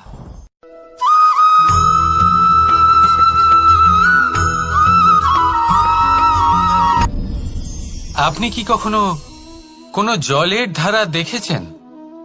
তার সামনে যতই মাটি থাকুক না কেন, যতই কাদা থাকুক না কেন, যখন এই জলের ধারা বইতে আরম্ভ করে দেয়, তাহলে নিজের মনের, নিজের ভাবনার, নিজের জীবনের যত অনাবশ্যক তত্ত্ব আছে, অনুপযোগী অংশ রয়েছে, অর্থাৎ অপরিষ্কার অংশ রয়েছে, তা নিজে থেকেই নির্মল হয়ে উঠবে। আর যেরকম জলের ধারা কখনো থেমে থাকে না, সব সময় বয়ে চলে, সেইভাবে আপনিও কখনোই থামবেন না। সবসময় বয়ে চলুন, এগোতে থাকুন। পথে যদি অনেক বিপদ আসে, সমস্যা আসে, থামবেন না, তার উপর নিরন্তর প্রহার করুন, নিরন্তর প্রয়াস করুন, আর অগ্রসর হন। আপনি ভেবে দেখুন, এই জলের ধারা কখনো থেমে থাকে না, সবসময় বয়ে চলে, বিপদের সম্মুখীন হয়ে তাকে সাথে বয়ে নিয়ে চলে। সেই জন্য জলের ধারা, প্রবাহমান এই ধারা, এর থেকে কখনো দুর্গন্ধ আসে না, এতে কখনো ময়লা জমতে পারে না, বরং পালিত হয় সুন্দর প্রাণবন্ত জীবজন্তু, যেমন সুন্দর ছোট মাছ। তাই আপনিও এটাই করুন, কখনো থামবেন না, শুধু চলতে থাকুন। জলের ধারার মতো বইতে থাকুন। আপনি আপনার লক্ষ্য অবশ্যই খুঁজে পাবেন, আর তার সাথে নিজের অন্তরের যে মালিন্য রয়েছে তা আপনি নিজেই নিজের থেকে দূরে করে দেবেন। তাহলে আসুন আর আমার সাথে ভালোবেসে বলুন, রাধা রাধা।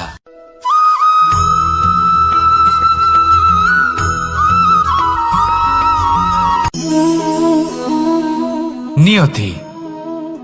রাধা আমাকে বলে, কৃষ্ণ, যদি তুমি জানো যে নিয়তিতে কি আছে তাহলে তাকে বদলে দাও না কেন? মহাদেব আমাকে বলেন যে শ্রীকৃষ্ণ, যদি আপনি এটা জানেন যে সাম্বের নিয়তি এটাই, তাহলে আপনি তাকে বদলানোর চেষ্টা কেন করেন? কেন? কারণ আমি একজন পিতা, আর পিতার কর্তব্য এটাই, তিনি যেন সম্ভাব্য সব চেষ্টা করেন নিজের সন্তানের মঙ্গলের জন্য। নিয়তি আমি জানি, কিন্তু এটাও আমি জানি যে কর্মের থেকে বড় আর কোনো নিয়তি হতে পারে না। অভিজ্ঞতাও রয়েছে যে কর্মের হাতে নিয়তির এই চক্র বদলে যেতে পারে। তাই জীবনে যদি আপনার কখনো এমন মনে হয় যে এটা তো অসম্ভব, তখনও চেষ্টা করা কখনোই ছাড়বেন না। কে বলতে পারে আপনারই কর্মের কোনো এক বীজ হয়তো নিয়তির চাকায় আটকে গেল আর নিয়তিকে নিজের পথ পাল্টাতে হলো, ঠিক কি না? সেই জন্য নিয়তিকে ভাগ্য মেনে নিয়ে চুপ করে বসে থাকবেন না। নিজের নিয়তি স্বয়ং নিজের কর্মের দ্বারা নির্ধারিত করুন, কারণ আপনার এই কর্মের ওপরেই আপনার অধিকার রয়েছে, আর এই অধিকারকে নিয়তি অনেক সময় সম্মানও করে। তাহলে আসুন আর আমার সাথে ভালোবেসে বলুন, রাধা রাধা।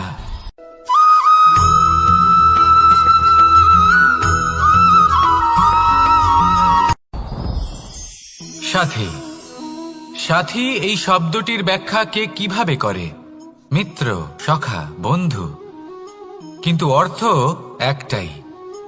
তিনি যিনি আপনার সঙ্গী হন, আর তিনি যার সাথী আপনি হন। এবার সব থেকে বড় প্রশ্ন হলো এটাই যে তিনি কে হতে পারেন যাকে আপনি আপনার সাথী বলে মেনে নিতে পারেন, নিজের সখা, নিজের মিত্র, নিজের বন্ধু মেনে নিতে পারেন। আপনার সাথী হলেন তিনি যিনি দুঃখের সময় আপনার পাশে থাকবেন, আপনার হাত ধরে থাকবেন। আপনার সাথী হলেন তিনি যার হাত আপনি নিজের সুখের দিনে ধরে থাকবেন। সেই সাথীরই হাত ধরুন যিনি দুঃখে সবসময় আপনাকে সাহায্য করার জন্য তৎপর হয়ে থাকেন, আপনার পাশে থাকেন, আর যাকে সুখের দিনে আপনি আপনার সাথে রাখতে পারেন। আর যখন আপনার সাথে আপনার এই সাথী থাকবে, তখন আপনি এটা বুঝবেন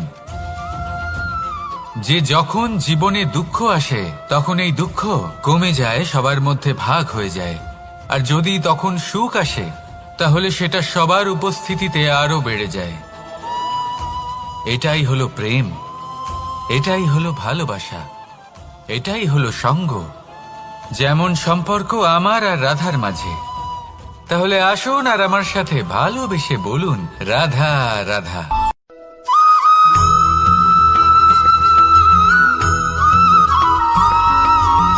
পঞ্চতত্ত্বের মধ্যে দ্বিতীয় তত্ত্ব হল ধরণী, ভূমি, যাকে আমরা ধরণী মাতা বলি।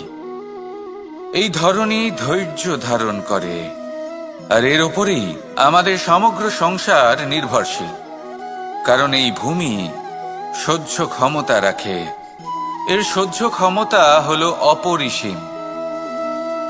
সন্তান যতই আঘাত প্রদান করুক না কেন, প্রেম পূর্বক সহ্য করে, আর তার বদলে অমূল্য রত্ন প্রদান করে। সন্তান যদি হাল চালায় তাহলে তার বদলে তাকে অন্ন প্রদান করে। এটাই হলো ধরণী। এবার এর থেকে আমরা কি শিক্ষা পেতে পারি? এটাই যে কারোর জন্য কিছু করা বা কাউকে কিছু দেওয়া মনে কোনো কামনা ছাড়াই।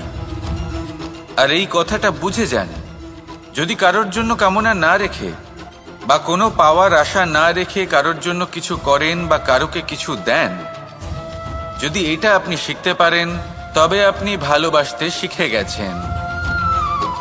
আর সেই জন্যই এই ধরিত্রীকে মাতা বলা হয়। কারণ মাতা শুধু উনি নন যিনি গর্ভে সন্তানকে ধারণ করেন, মাতা তো উনিও। যিনি জীবন বাঁচতে শেখান, যিনি জীবন বাঁচার উদাহরণ প্রদান করেন। তাহলে ধরনীর থেকে এই নিঃস্বার্থ ভাব শিখুন, নিঃস্বার্থ ভালোবাসা শিখুন, আর এই ভালোবাসার সাথেই বলুন রাধা রাধা।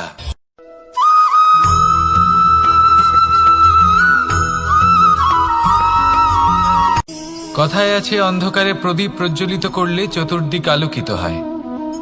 কিন্তু যদি এই প্রদীপ আমি সূর্যের আলোর সম্মুখে সকালবেলায় প্রজ্বলিত করে রেখে দিই, তাহলে কি হবে? আপনি বলবেন যে এটা করে তো কোনো লাভই হলো না। সূর্যের প্রকাশের সামনে এই প্রদীপ আসলে কিছুই নয়।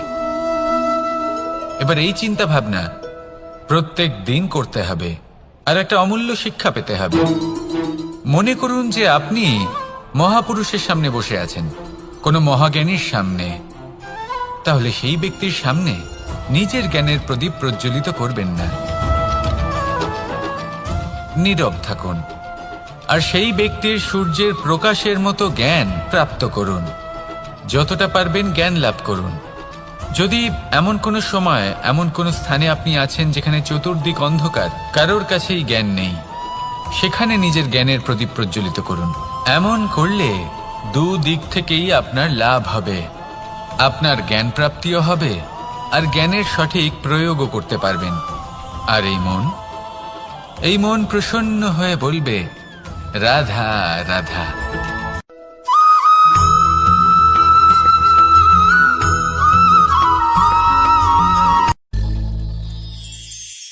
শিশিরের বিন্দু পাতার ওপর পড়ে আর তার গায়ে লেগে থাকে। পাতা তাকে শুষে নিতে পারে না, আর শেষ পর্যন্ত সে ঝরে পড়ে যায়।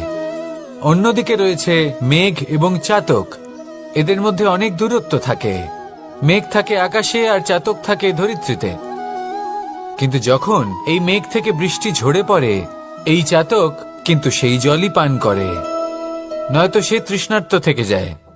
এবার অন্যদিকে দেখলাম শিশির বিন্দু আর পাতার এই সম্পর্ক। এরা খুব কাছাকাছি থাকে, ঘনিষ্ঠও থাকে। অন্যদিকে রয়েছে মেঘ এবং চাতকের সম্পর্ক, যাদের মধ্যে অনেক দূরত্ব থাকা সত্ত্বেও তারা খুব ঘনিষ্ঠ, তাই না? এই সারমর্ম খুব সরল। এই নৈকট্য, এই দূরত্ব, তা আপনার সম্পর্কে প্রভাব কিছুতেই ফেলতে পারে না। এই নৈকট্য, এই দূরত্ব, এইসব হলো শুধুমাত্র মনের ব্যাপার।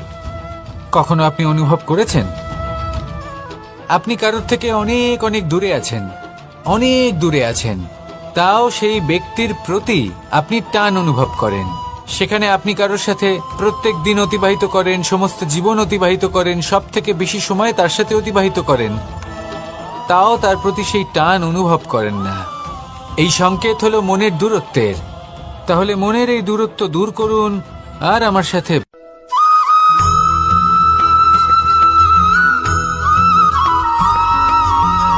এই সংসারে কোনো বস্তু হোক বা ব্যক্তি হোক, তার একার গুরুত্ব কিন্তু খুব বেশি নয়। একটা উদাহরণ হিসেবে বৃষ্টির ফোঁটাকে ভেবে দেখুন।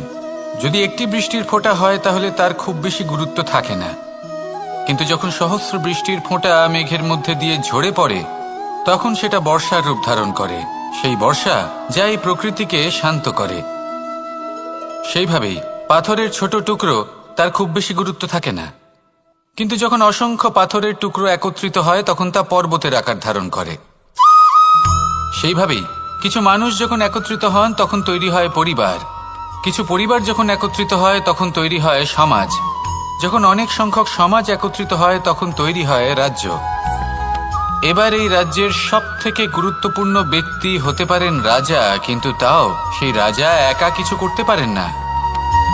যুদ্ধ লড়ার সময় তারও নিজের সৈন্যদলকে প্রয়োজন পড়ে। কিন্তু এই সংসারে এমন একজন ব্যক্তি আছেন যিনি একাই সব কাজ করতে থাকেন, এবং সেই ব্যক্তি হলেন মা। আমাদের জীবনে একজন পিতার ভূমিকা কিন্তু নিঃসন্দেহে অমূল্য, কিন্তু আমাদের সকলের জীবনে যে ভূমিকা একজন মায়ের তা অন্য কারোর থাকে না। একজন মা একাই সন্তানকে বড় করতে পারেন, সংস্কারী করে তুলতে পারেন, তার জন্য পরিশ্রম করেন। আর এত কিছু কাজ করার পরেও তার কাজের জন্য তিনি প্রশংসা অবশ্য পান না। উল্টে যদি সেই সন্তান অনুচিত পথে চালিত হয়, অনুচিত কর্ম করে, তখন সেই মাকেই অপবাদের পাত্র হয়ে উঠতে হয়। আমাদের জীবনে মায়ের যোগদান কতটা সেটা বুঝুন। আপনাকে বড় করে তোলার জন্য উনি কতটা পরিশ্রম করেছেন সেটা বুঝুন। আজ থেকে, এখন থেকে, এই মুহূর্ত থেকে মাকে সম্মান করতে শিখুন। যখন সময় পাবেন, যখন সুযোগ হবে, তখন তার প্রশংসা করুন, ওনারও ভালো লাগবে। আর মায়ের এই মমতার জন্য, তার এই ভূমিকার জন্য আসুন সবাই মিলে আমরা তাকে প্রণাম করি, আর সকলে মিলে ভালোবেসে বলি, রাধা রাধা।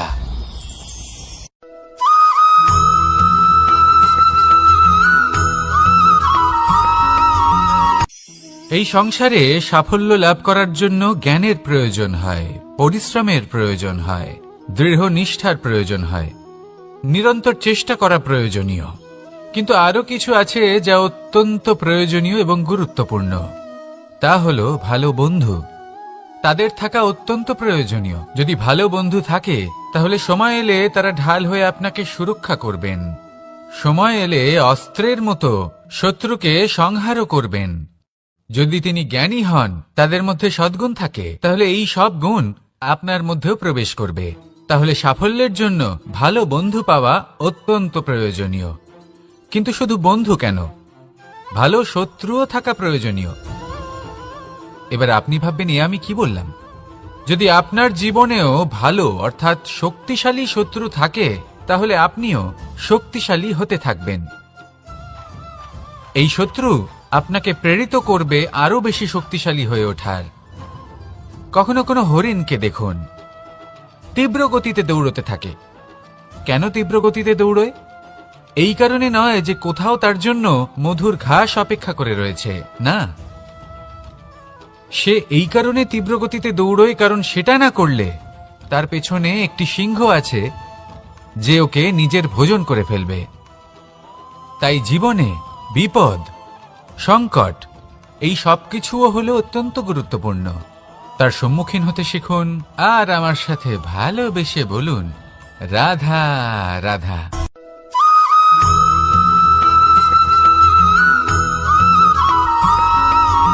মানুষ জন্মগ্রহণ করে, তার সাথে ভয়েরও জন্ম হয়। ছোটবেলা থেকেই আমাদের মনে কোনো না কোনো প্রকারের ভয় থেকেই যায়। কেউ এই বিষয়ে ভয় পায় যে তার কোনো বস্তু তার থেকে দূরে চলে যাবে। কেউ এই বিষয়ে ভয় পায় যে আমি নিজেকে হারিয়ে ফেলব। কেউ এই ভেবে ভয় পায় যে আমার প্রিয়জনেরা তারা যেন আমার থেকে দূরে না চলে যায়।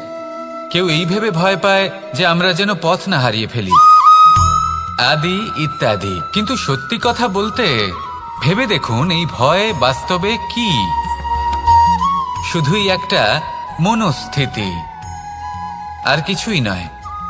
যা কিছু আপনি জীবনে পেয়েছেন তা একদিন আপনাকে হারাতে হবে। এই জীবন হলো আপনারই, কিন্তু তাও একদিন সমাপ্ত হবে। তাই ভয় পেয়ে কি লাভ? এই ভয় শুধু আপনাকে জীবন যাপন করা থেকে বাধা দিচ্ছে, আর কিচ্ছু নয়। পথ হারিয়ে ফেললেই বুঝতে পারবেন যে নতুন পথ কিভাবে বানাতে হয়। কিছু মানুষকে জীবন থেকে হারালে তবেই আপনি বুঝবেন যে আপনার আপনজনকে। এই ভয়ের কারণে ভীত হয়ে থাকবেন না। এই তারা নক্ষত্র অন্ধকারের অভাবে গুরুত্ব হারায়।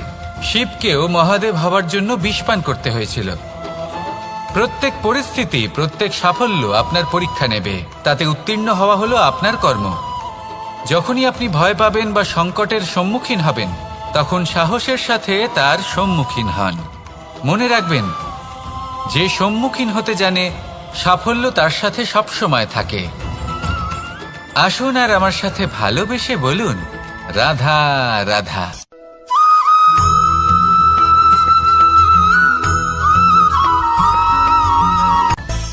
মানুষের মধ্যে একটা বিচিত্র প্রবৃত্তি থাকে। অন্য সকলের বিষয়ে, তাদের জীবনের বিষয়ে, তাদের ব্যক্তিত্বের বিষয়ে, তাদের ভবিষ্যতের বিষয়ে অনুমান করা, এটা হলো অনুচিত। কারোর অতীতকালকে দেখে লোকে ভবিষ্যৎ বলে দিতে পারেন, বর্তমানকে দেখে ভবিষ্যতের বিষয়ে অনুমান করে ফেলেন। উদাহরণ দিতে হলে বলবো, কোনো দাসকে দেখুন, ওকে দেখে লোকে বলে যে ওর ভবিষ্যৎ সেটাই হতে পারে, অনুমান করে ফেলেন। আর এই রাজাকে দেখুন, উনি তো কত সুখী হবেন, উনি তো জগতের সব থেকে অধিক সুখী মানুষ, কত সুখ সুবিধা আছে ওনার কাছে, ধারণা করে ফেলেন।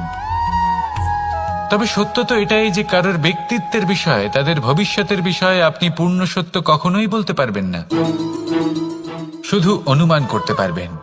আর এই অনুমান করে সত্যি কোনো লাভ হয় না, কারণ এই কাল সেটা হলো অত্যন্ত শক্তিশালী। কালো থেকে কালোতর কয়লাকেও হিরেতে পরিণত করতে পারে, অনেক বড় বড় রাজাকেও বিদূষক বানিয়ে ফেলতে পারে এক মুহূর্তেই। তাহলে আপনি অনুমান করে কি লাভ? কি পেলেন অনুমান করে? সেই জন্য কারোর বিষয়ে কোনো অনুমান করবেন না, তার ভবিষ্যতের বিষয়ে অনুমান করতে যাবেন না, কারোর বিষয়ে কোনো ধারণা করে নেবেন না। কিছু করতে হলে ভালোবাসুন, সবার মধ্যে ভালোবাসা ছড়ান, সবার মধ্যে ধন্যাত্মক ভাব ছড়ান। এই মন প্রসন্ন হয়ে বলবে, রাধা রাধা।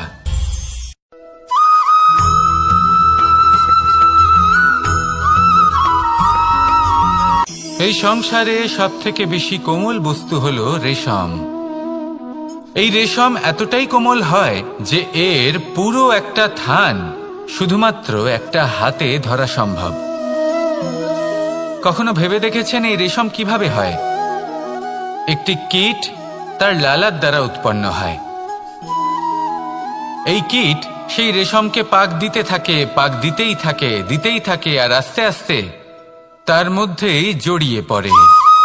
শেষে ওর এই সুন্দর অমূল্য সৃষ্টি রেশমের এই সুতো, তার নির্মাণ কার্য পূর্ণ হয়, কিন্তু তাতেই ও নিজে বন্দী হয়ে যায়। নিজেরই মায়াজালের এই বন্দী গৃহে নিজেই ফেঁসে যায়। এবার এই সুতোকে ব্যবহারযোগ্য করে তোলার জন্য এই কীটগুলিকে এই কবচের সাথেই ফুটন্ত জলে ফেলে দেওয়া হয়। এই সংসারে যদি আমাদের স্বপ্ন এই সংসারের দুঃখ হরণ করার জন্য, এই সংসারে সুখ বিতরণ করার জন্য হয়, তবেই আমাদের প্রগতি সম্ভব। যদি আমাদের এই স্বপ্ন শুধুই আমাদের এবং আমাদের স্বার্থ সিদ্ধির জন্য হয়, তাহলে এই স্বপ্ন আমাদের অন্ধ করে দেবে, আমাদের অন্ধকারের পথে নিয়ে যাবে, আর আমরাও সেই কীটের মতো হয়ে যাব। নিজেদেরই মায়াজালে আমরা নিজেই ফেঁসে যাব, আর শেষে আমরা যদি কিছু লাভ করি তা হবে একাকিত্ব, অন্ধকারময় মৃত্যু। তাই স্বপ্ন অবশ্যই দেখুন, কিন্তু এমনভাবে স্বপ্ন দেখবেন না যে তার এই বন্দিগৃহে আপনি নিজেই ফেঁসে গেলেন। স্বপ্ন দেখুন পরোপকারে।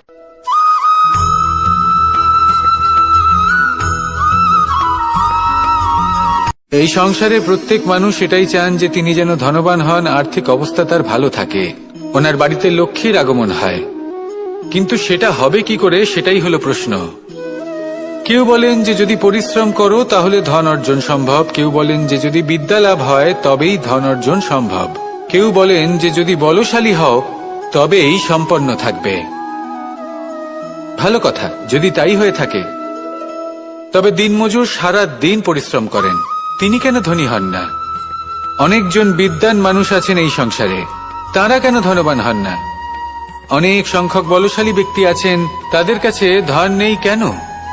তাদের কেন ধনের অভাব হয়? আবার এমনও কিছু মানুষ আছেন যারা পরিশ্রম করেন, তারা দিনমজুর, কিন্তু তারা ধন অর্জন করতে পারেন। কিছু বিদ্বান ব্যক্তি আছেন যাদের কাছে অধিক মাত্রায় ধন রয়েছে, কয়েকজন বলশালী ব্যক্তি রয়েছেন যাদের কাছে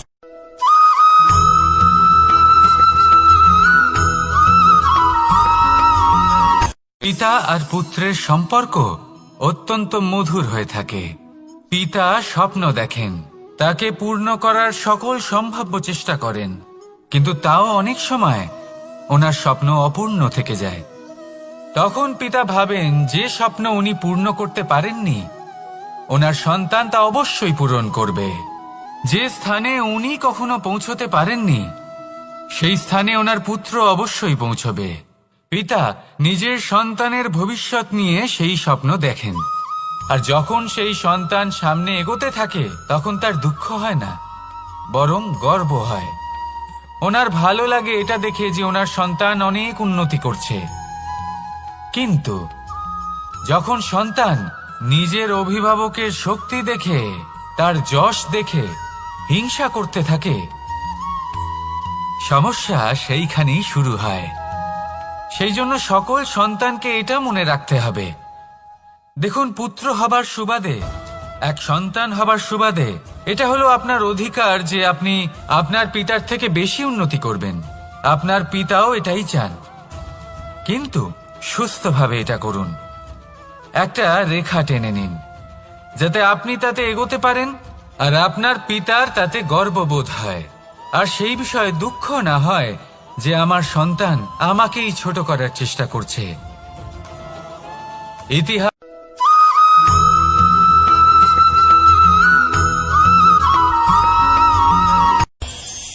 এই সংসারে আমরা প্রকাশ কোথা থেকে পাই? এর উত্তর বড়ই সরল। ভোরে যখন সূর্যোদয় হয় তখন প্রকাশের কিরণ আমাদের ঘরে এসে পৌঁছয়। এইভাবেই আমরা প্রকাশ লাভ করি। এবার এই প্রকাশের আলোতেই আমরা সারাদিনের কাজ সম্পন্ন করি। সন্ধে হয়ে যায়, সূর্যাস্তও হয়ে যায়, আর আমাদের ঘর যাতে অন্ধকার না হয় তার জন্য আমরা একটা প্রদীপ প্রজ্বলিত করি। এটাই ঘটে আমাদের জীবনেও। এবার প্রবাহমান আয়ুর সাথে আমরা আমাদের অন্তরে যদি একটা প্রদীপ প্রজ্বলিত করে নিই তাহলে বিষয়টাই অন্যরকম হবে।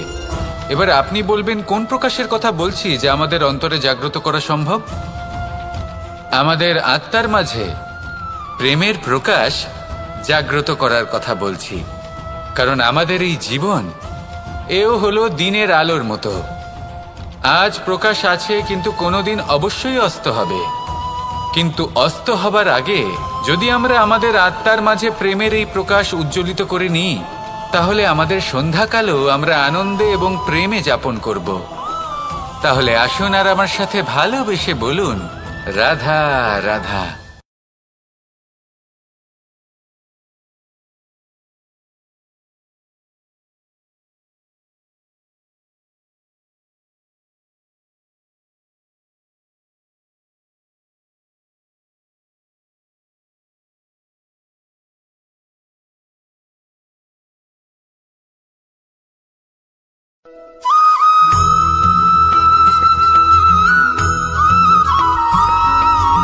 আমাদের শরীর প্রকৃতির সর্বশ্রেষ্ঠ রচনা। যে অঙ্গ প্রত্যঙ্গ আমরা লাভ করেছি প্রত্যেকটির মধ্যে একটি নিজস্ব বার্তা রয়েছে। একটু ভেবে দেখুন, দুটি চোখ দিয়েছে দেখার জন্য, দুটি কান দিয়েছে শোনার জন্য, নাসিকাও আছে দুটি, দুটি হাত দিয়েছে দ্বিগুণ পরিশ্রম করার জন্য। কিন্তু জীব শুধুমাত্র একটি, তার উপরেও তীক্ষ্ণ বলিষ্ঠ দাঁত দিয়েছে তার রক্ষার জন্য।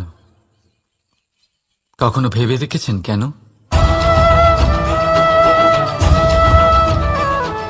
কারণ শব্দ আর শব্দের প্রয়োগ মানুষের সবচেয়ে বড় অস্ত্র, যার প্রয়োগ যত ভেবে চিন্তে করা যায় মানুষ তার জীবনে ততটাই উপরে উঠতে পারে।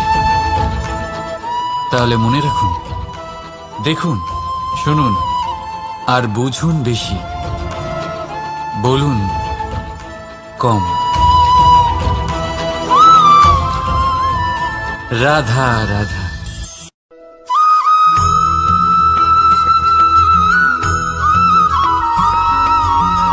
যখন আমরা কোনো বনে প্রবেশ করি তখন এই সবুজ ঘাস দেখে, এই কোমল ঘাস দেখে আমাদের মন প্রফুল্ল হয়ে ওঠে। ভিন্ন ভিন্ন প্রজাতির ফুল, ভিন্ন ভিন্ন রঙের ফুল দেখে এই মন আনন্দে ভরে ওঠে। এখানে শিশুরা আনন্দ লাভ করে, বড়রা ভোজন গ্রহণ করেন, কথাবার্তা বলেন, হাঁটাহাঁটি করে বেড়ান। এবার ভেবে দেখুন, যখন এই উপবনের নির্মাণ হয়েছিল সেই সময় যদি এই মাটিকে সঠিকভাবে খনন না করা হতো, যদি তাতে সঠিকভাবে বীজ রোপণ না করা হতো, যদি কোনো সংঘর্ষ না হতো, পরিশ্রম না করা হতো, যদি চলতে চলতে পায়ে কাঁটা না বিঁধে যেত, তাহলে এই সুন্দর বন দেখে আমরা কি এই আনন্দ লাভ করতে পারতাম? কখনোই নয়। ধরুন কোনো নদীর তটে সুন্দর একটি বন আছে, সেই বনের আনন্দ লাভ করতে গেলে আপনাকে সেই নদী পার করতেই হবে। যদি সুখের নদীর কাছে পৌঁছতে চান, তাহলে তটে যে কাঁটা রয়েছে সেগুলোর সাথে সংঘর্ষ করতেই হবে। এই সংসারে যদি আপনি সুখ লাভ করতে চান, তাহলে সুখ লাভের এই যাত্রা শুরু করতে হবে সংঘর্ষ দ্বারা। তাহলে সংঘর্ষকে স্বাগত জানান, এর পেছনেই সুখ রয়েছে যা আপনার জন্য অপেক্ষা করছে। এবার হাসুন আর আমার সাথে ভালোবেসে বলুন, রাধা।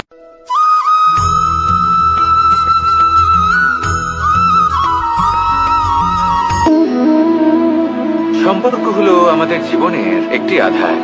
কিছু সম্পর্ক এমন যা আমরা জন্মসূত্রে লাভ করি, যেমন পরিবার, মা, বাবা। কিছু সম্পর্ক আছে যা আমরা জীবনে অর্জন করে থাকি, তা সে প্রেমের হোক, স্নেহের হোক বা বন্ধুত্বের।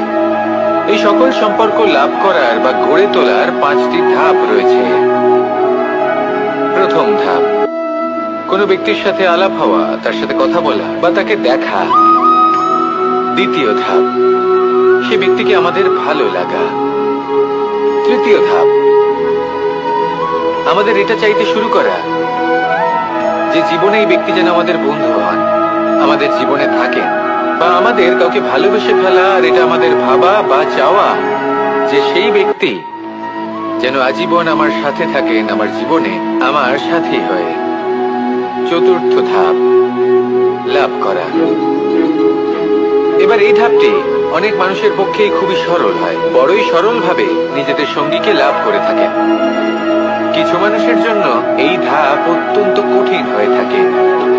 অনেক প্রতিকূল পরিস্থিতির উপর জয়লাভ করে তারা সঙ্গীকে লাভ করেন, কিন্তু লাভ অবশ্যই করেন। এরপরে আসে পঞ্চম, অন্তিম এবং সব থেকে গুরুত্বপূর্ণ ধাপ। সেটা হলো সেই সম্পর্ক পালন করা। এটা হলো এমন এক বিষয় যা প্রত্যেক মানুষের শেখা উচিত। যদি ব্যক্তি নিজের জীবনে সম্পর্ক রক্ষা করতে শিখে যান, তবে প্রত্যেক সম্পর্ক তার জীবনকে স্বর্গ করে তুলবে। আসুন আর আমার সাথে ভালোবেসে বলুন, রাধা রাধা।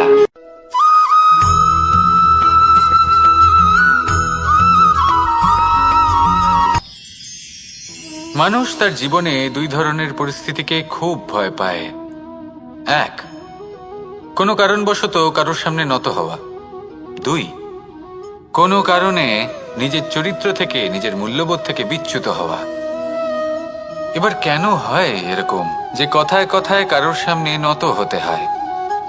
কেন বারংবার নিজের চরিত্র থেকে চ্যুত হতে হয়? এরকম কেন হয়? এটা তখনই হয় যখন আমাদের শিক্ষা এবং মূল্যবোধের অভাব থাকে। যদি মানুষের মধ্যে প্রকৃত শিক্ষা থাকে, তাহলে এই সংসারে কোনো সময় এবং কারোর সামনেই নত হওয়ার কোনো প্রয়োজন নেই। যদি মানুষের মধ্যে মূল্যবোধ থাকে, তাহলে তাকে নিজের মূল্যবোধ বা চরিত্র থেকে বিচ্যুত হতে হয় না, তা সে যাই হয়ে যাক না কেন। কোনো বালককে যদি জন্ম থেকেই সুশিক্ষার অধিকারী করা হয়, শিক্ষিত করা হয়, মূল্যবোধের অধিকারী করা হয়, তবে সে এই সংসারে এমন কর্ম করবে যাতে সে নিজেকে, নিজের পরিবারকে, সমগ্র সমাজকে গর্বিত করতে পারে। শিক্ষা লাভ করুন, মূল্যবোধ লাভ করুন এবং আমার সাথে ভালোবেসে বলুন, রাধা রাধা।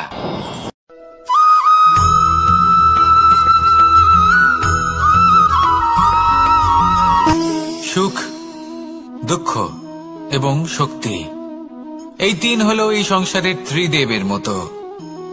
আমাদের জীবনে যা কিছু ঘটছে এই তিনটির ভিত্তির উপরেই হচ্ছে। আসলে এই সংসারের একটা নিয়ম আছে, যখনই আপনি কিছু লাভ করেন, এই সংসার আপনার পরীক্ষা নেয়।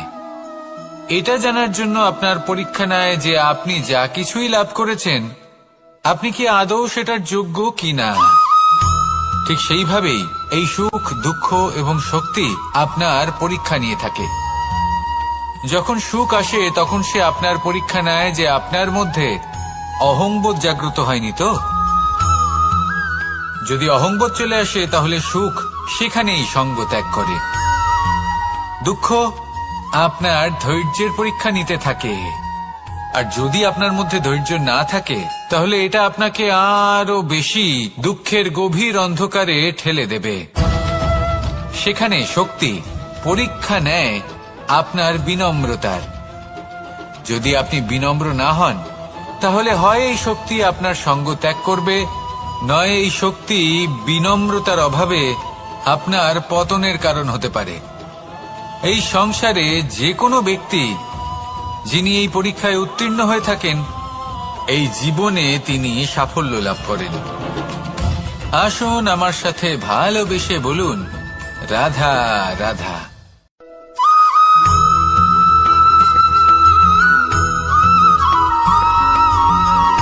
জীবন কিসের উপর নির্ভরশীল? ধনের ওপর? বৈভবের অনুভব যদি আপনি করতে চান তাহলে তা পাবেন শুধু একতার দ্বারা, সংগঠনের দ্বারা। যদি আপনাকে উদাহরণ দিই, নিজের এই হাতটাকে দেখুন, 5টা আঙুল রয়েছে। কোনো একটা বস্তুকে নিজের একটা আঙুল দ্বারা তুলে ধরার চেষ্টা করে দেখুন, বড়ই কষ্ট হবে। তখন আপনি বুঝতে পারবেন যখন এই 5টি আঙুল একত্রিত হয় তখন কোনো কাজ কতটা সহজ হতে পারে। এটাই হলো শক্তি, একতার। সব থেকে ভালো উদাহরণ যদি আপনাকে দিই তাহলে বাঁশি। এই বাঁশি থেকে অত্যন্ত মধুর সুর নির্গত হয় যা সবার মন প্রসন্ন করে দেয়। এই কথা সত্যি, কিন্তু এই বাঁশি আমি একটা বা দুটো আঙুল দিয়ে বাজাতে পারবো না। আমাকে প্রত্যেকটা আঙুল ব্যবহার করতেই হবে, তবেই এর থেকে মধুর সুর নির্গত হবে যা সকলকে প্রসন্ন করবে, ঠিক কিনা? ঠিক এইভাবেই যদি আপনি চান যে আপনার জীবনরূপী বাঁশি থেকেও মধুর সুর নির্গত হোক বা সবার মনকে প্রসন্ন করে তুলুক, তাহলে আপনাকেও জীবনে একতা নিয়ে আসতেই হবে।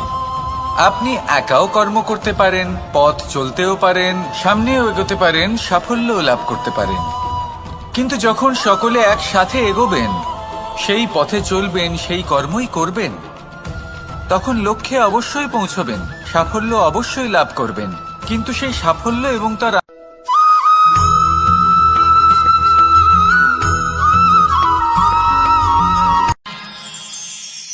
আমরা সবাই সূর্যকে সম্মান কেন করি? কারণ আমরা জানি যে সন্ধেবেলা যখন সূর্যাস্ত হবে তখন শুধুমাত্র অন্ধকার বাকি থাকবে। ঠিক কিছুটা এরকমই হয় আমাদের মাতা পিতাও, যিনি আমাদের জন্ম দেন, আমাদের ভরণ পোষণ করেন, আমাদের বড় করেন, আমাদের প্রেম প্রদান করেন। কখনো কখনো তাদের মুখ থেকে কটু কথা নিঃসৃত হয়, আমাদের দুঃখ হয়, কিন্তু তখন আমাদের এটা বোঝা উচিত এগুলি নিঃসৃত হচ্ছে আমাদেরই মঙ্গলের জন্য। যেমন সূর্যদেব, উনিও উত্তাপ দিয়ে থাকেন আমাদেরই মঙ্গলের জন্য, যাতে ফসল পাকতে পারে, যাতে জল বাষ্প হয়ে মেঘ হতে পারে, বৃষ্টি হতে পারে, আর এই সংসারে নিরন্তর জলের প্রবাহ থাকে। আমাদের মাতা পিতা, তাদের কঠোর আচরণ, তাদের কঠোর অনুশাসনের পেছনে লুকিয়ে থাকে ওনাদের ভালোবাসা। আমাদের তা বুঝতে হবে, সসম্মানে ওনাদের গ্রহণ করতে হবে। কারণ ঠিক সূর্যাস্তের পরে যেমন চতুর্দিক অন্ধকারচ্ছন্ন হয়ে যায়, তেমনি আমাদের জীবন থেকে যখন আমাদের মাতা পিতা চলে যায় তখন আমাদের জীবনেও শুধু এবং শুধুমাত্র অন্ধকারই ছেয়ে থাকে। সেই জন্য নিজের মাতা পিতাকে সম্মান করুন, ওনাদের ভালোবাসা প্রদান করুন। এই মন আর এই জীবন প্রসন্ন হয়ে বলবে, রাধা রাধা।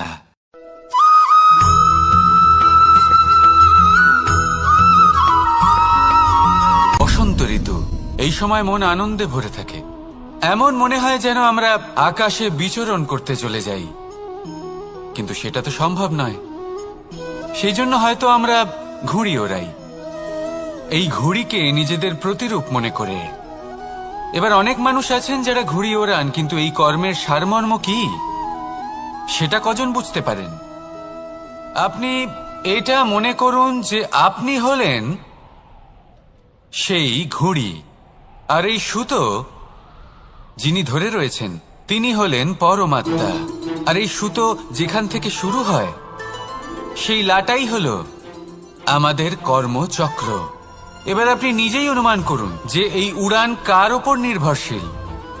পরমাত্মার ওপর আর আপনার কর্মের ওপর। যদি পরমাত্মা আপনার হাত ধরে থাকেন, আপনার সাথে থাকেন, যদি আপনি শুভ কর্ম করতে থাকেন, আপনি এই আকাশে উড়তে থাকবেন। কিন্তু কোথাও যদি পরমাত্মার সাথে এই বন্ধন ছিন্ন হয়, আপনার কর্মচক্র খারাপ হয়ে যায় বা থেমে যায়, তাহলে আপনার এই ঘুড়ি কেটে যাবে আর দূরে কোনো গাছের ডালে গিয়ে আটকে যাবে। তাই শুধুমাত্র ঘুড়ি ওড়াবেন না, তার থেকে শিখুন। পরমাত্মার সাহচর্যে থাকুন, সবসময় শুভ কর্ম করতে থাকুন আর সবসময় এই আকাশে উড়তে থাকুন। আসুন আর আমার সাথে ভালোবেসে বলুন, রাধা।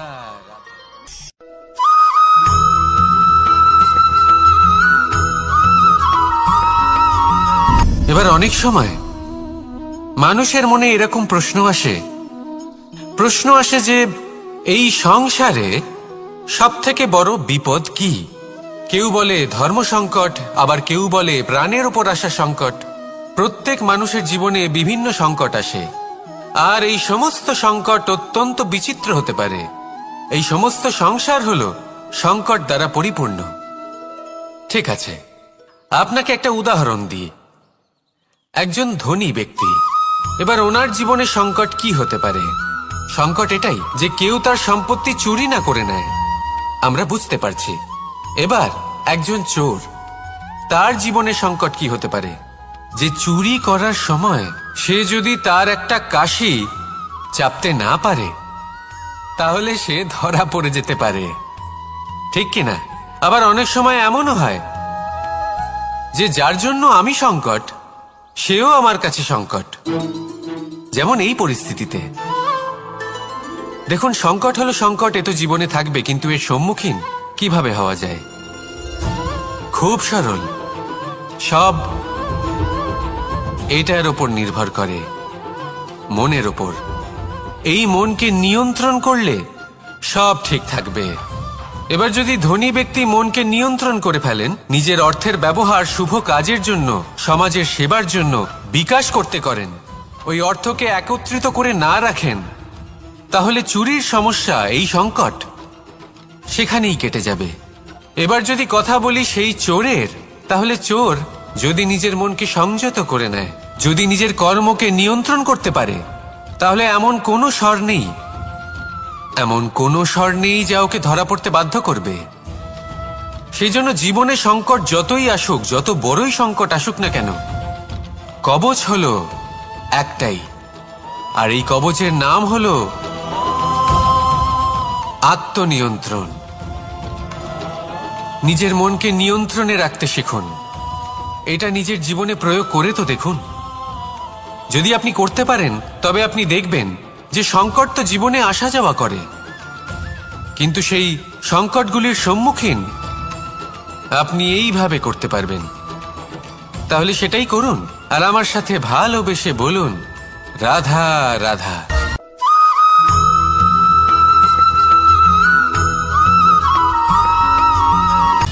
সময়, জীবন, কাল। দেখতে গেলে এই তিনটি শব্দ একটি শব্দেরই সমার্থক শব্দ মনে হয়, কিন্তু এই শব্দগুলির অর্থ কি সমান? কখনোই নয়। হ্যাঁ, এই সময় চলতে থাকে, জীবন চলতে থাকে, কালচক্র চলতে থাকে। এই সময় কেটে যায়, কিন্তু এই জীবন, একে যাপন করতে হয়। কি বলেন? এই জীবনে কিছু করুন বা কিছু না করুন, জীবন এমনি কেটে যাবে, আপনি জানতেও পারবেন না। কিন্তু সেটা আমাদের উদ্দেশ্য নয়, একে যাপন করতে হবে। এই জীবনে প্রেরণা পেতে শিখুন, প্রেরণা দিতে শিখুন, আহ্বান গ্রহণ করতে শিখুন, আহ্বান জানাতে শিখুন, মহান কাজ করতে শিখুন, ধন্যাত্মক বোধ জাগিয়ে তুলুন। জীবন অতিবাহিত করার অর্থ কি তা আপনি শিখে যাবেন। কারণ সময় কেটে যায়, সমস্ত যুগ কেটে যায়, কিন্তু জীবনের রীতি জীবন কাটিয়ে দেওয়া নয়, জীবন যাপন করা। এই জীবন সম্পূর্ণরূপে অনুভব করতে হবে, নতুন পথ বানাতে হবে। এবারে যদি এই জীবন বাঁচার সময় একবার ভেবে দেখুন, যদি মনে প্রেম থাকে, সদ্ভাবনা থাকে, তাহলে কি হবে? এই জীবনকে বাঁচার অনুভূতিটাই অন্যরকম হয়ে যাবে, একটা আনন্দময় অনুভূতি লাভ করবেন। তাহলে এটাই করুন আর আমার সাথে ভালোবেসে বলুন, রাধা রাধা।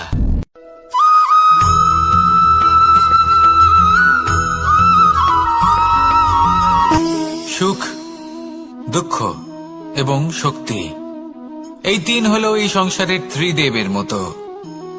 আমাদের জীবনে যা কিছু ঘটছে এই তিনটির ভিত্তির উপরেই হচ্ছে। আসলে এই সংসারের একটা নিয়ম আছে, যখনই আপনি কিছু লাভ করেন এই সংসার আপনার পরীক্ষা নেয়। এটা জানার জন্য আপনার পরীক্ষা নেয় যে আপনি যা কিছুই লাভ করেছেন আপনি কি আদৌ সেটার যোগ্য কিনা। ঠিক সেইভাবেই এই সুখ, দুঃখ এবং শক্তি আপনার পরীক্ষা নিয়ে থাকে। যখন সুখ আসে তখন সে আপনার পরীক্ষা নেয় যে আপনার মধ্যে অহংবোধ জাগ্রত হয়নি তো। যদি অহংবোধ চলে আসে তাহলে সুখ সেখানেই সঙ্গ ত্যাগ করে।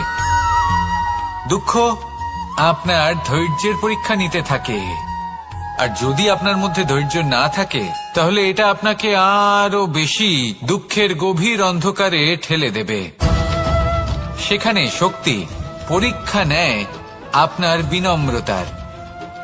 যদি আপনি বিনম্র না হন তাহলে হয় এই শক্তি আপনার সঙ্গ ত্যাগ করবে, নয় এই শক্তি বিনম্রতার অভাবে আপনার পতনের কারণ হতে পারে। এই সংসারে যে কোনো ব্যক্তি যিনি এই পরীক্ষায় উত্তীর্ণ হয়ে থাকেন এই জীবনে তিনি সাফল্য লাভ করেন। আসুন আমার সাথে ভালোবেসে বলুন, রাধা রাধা।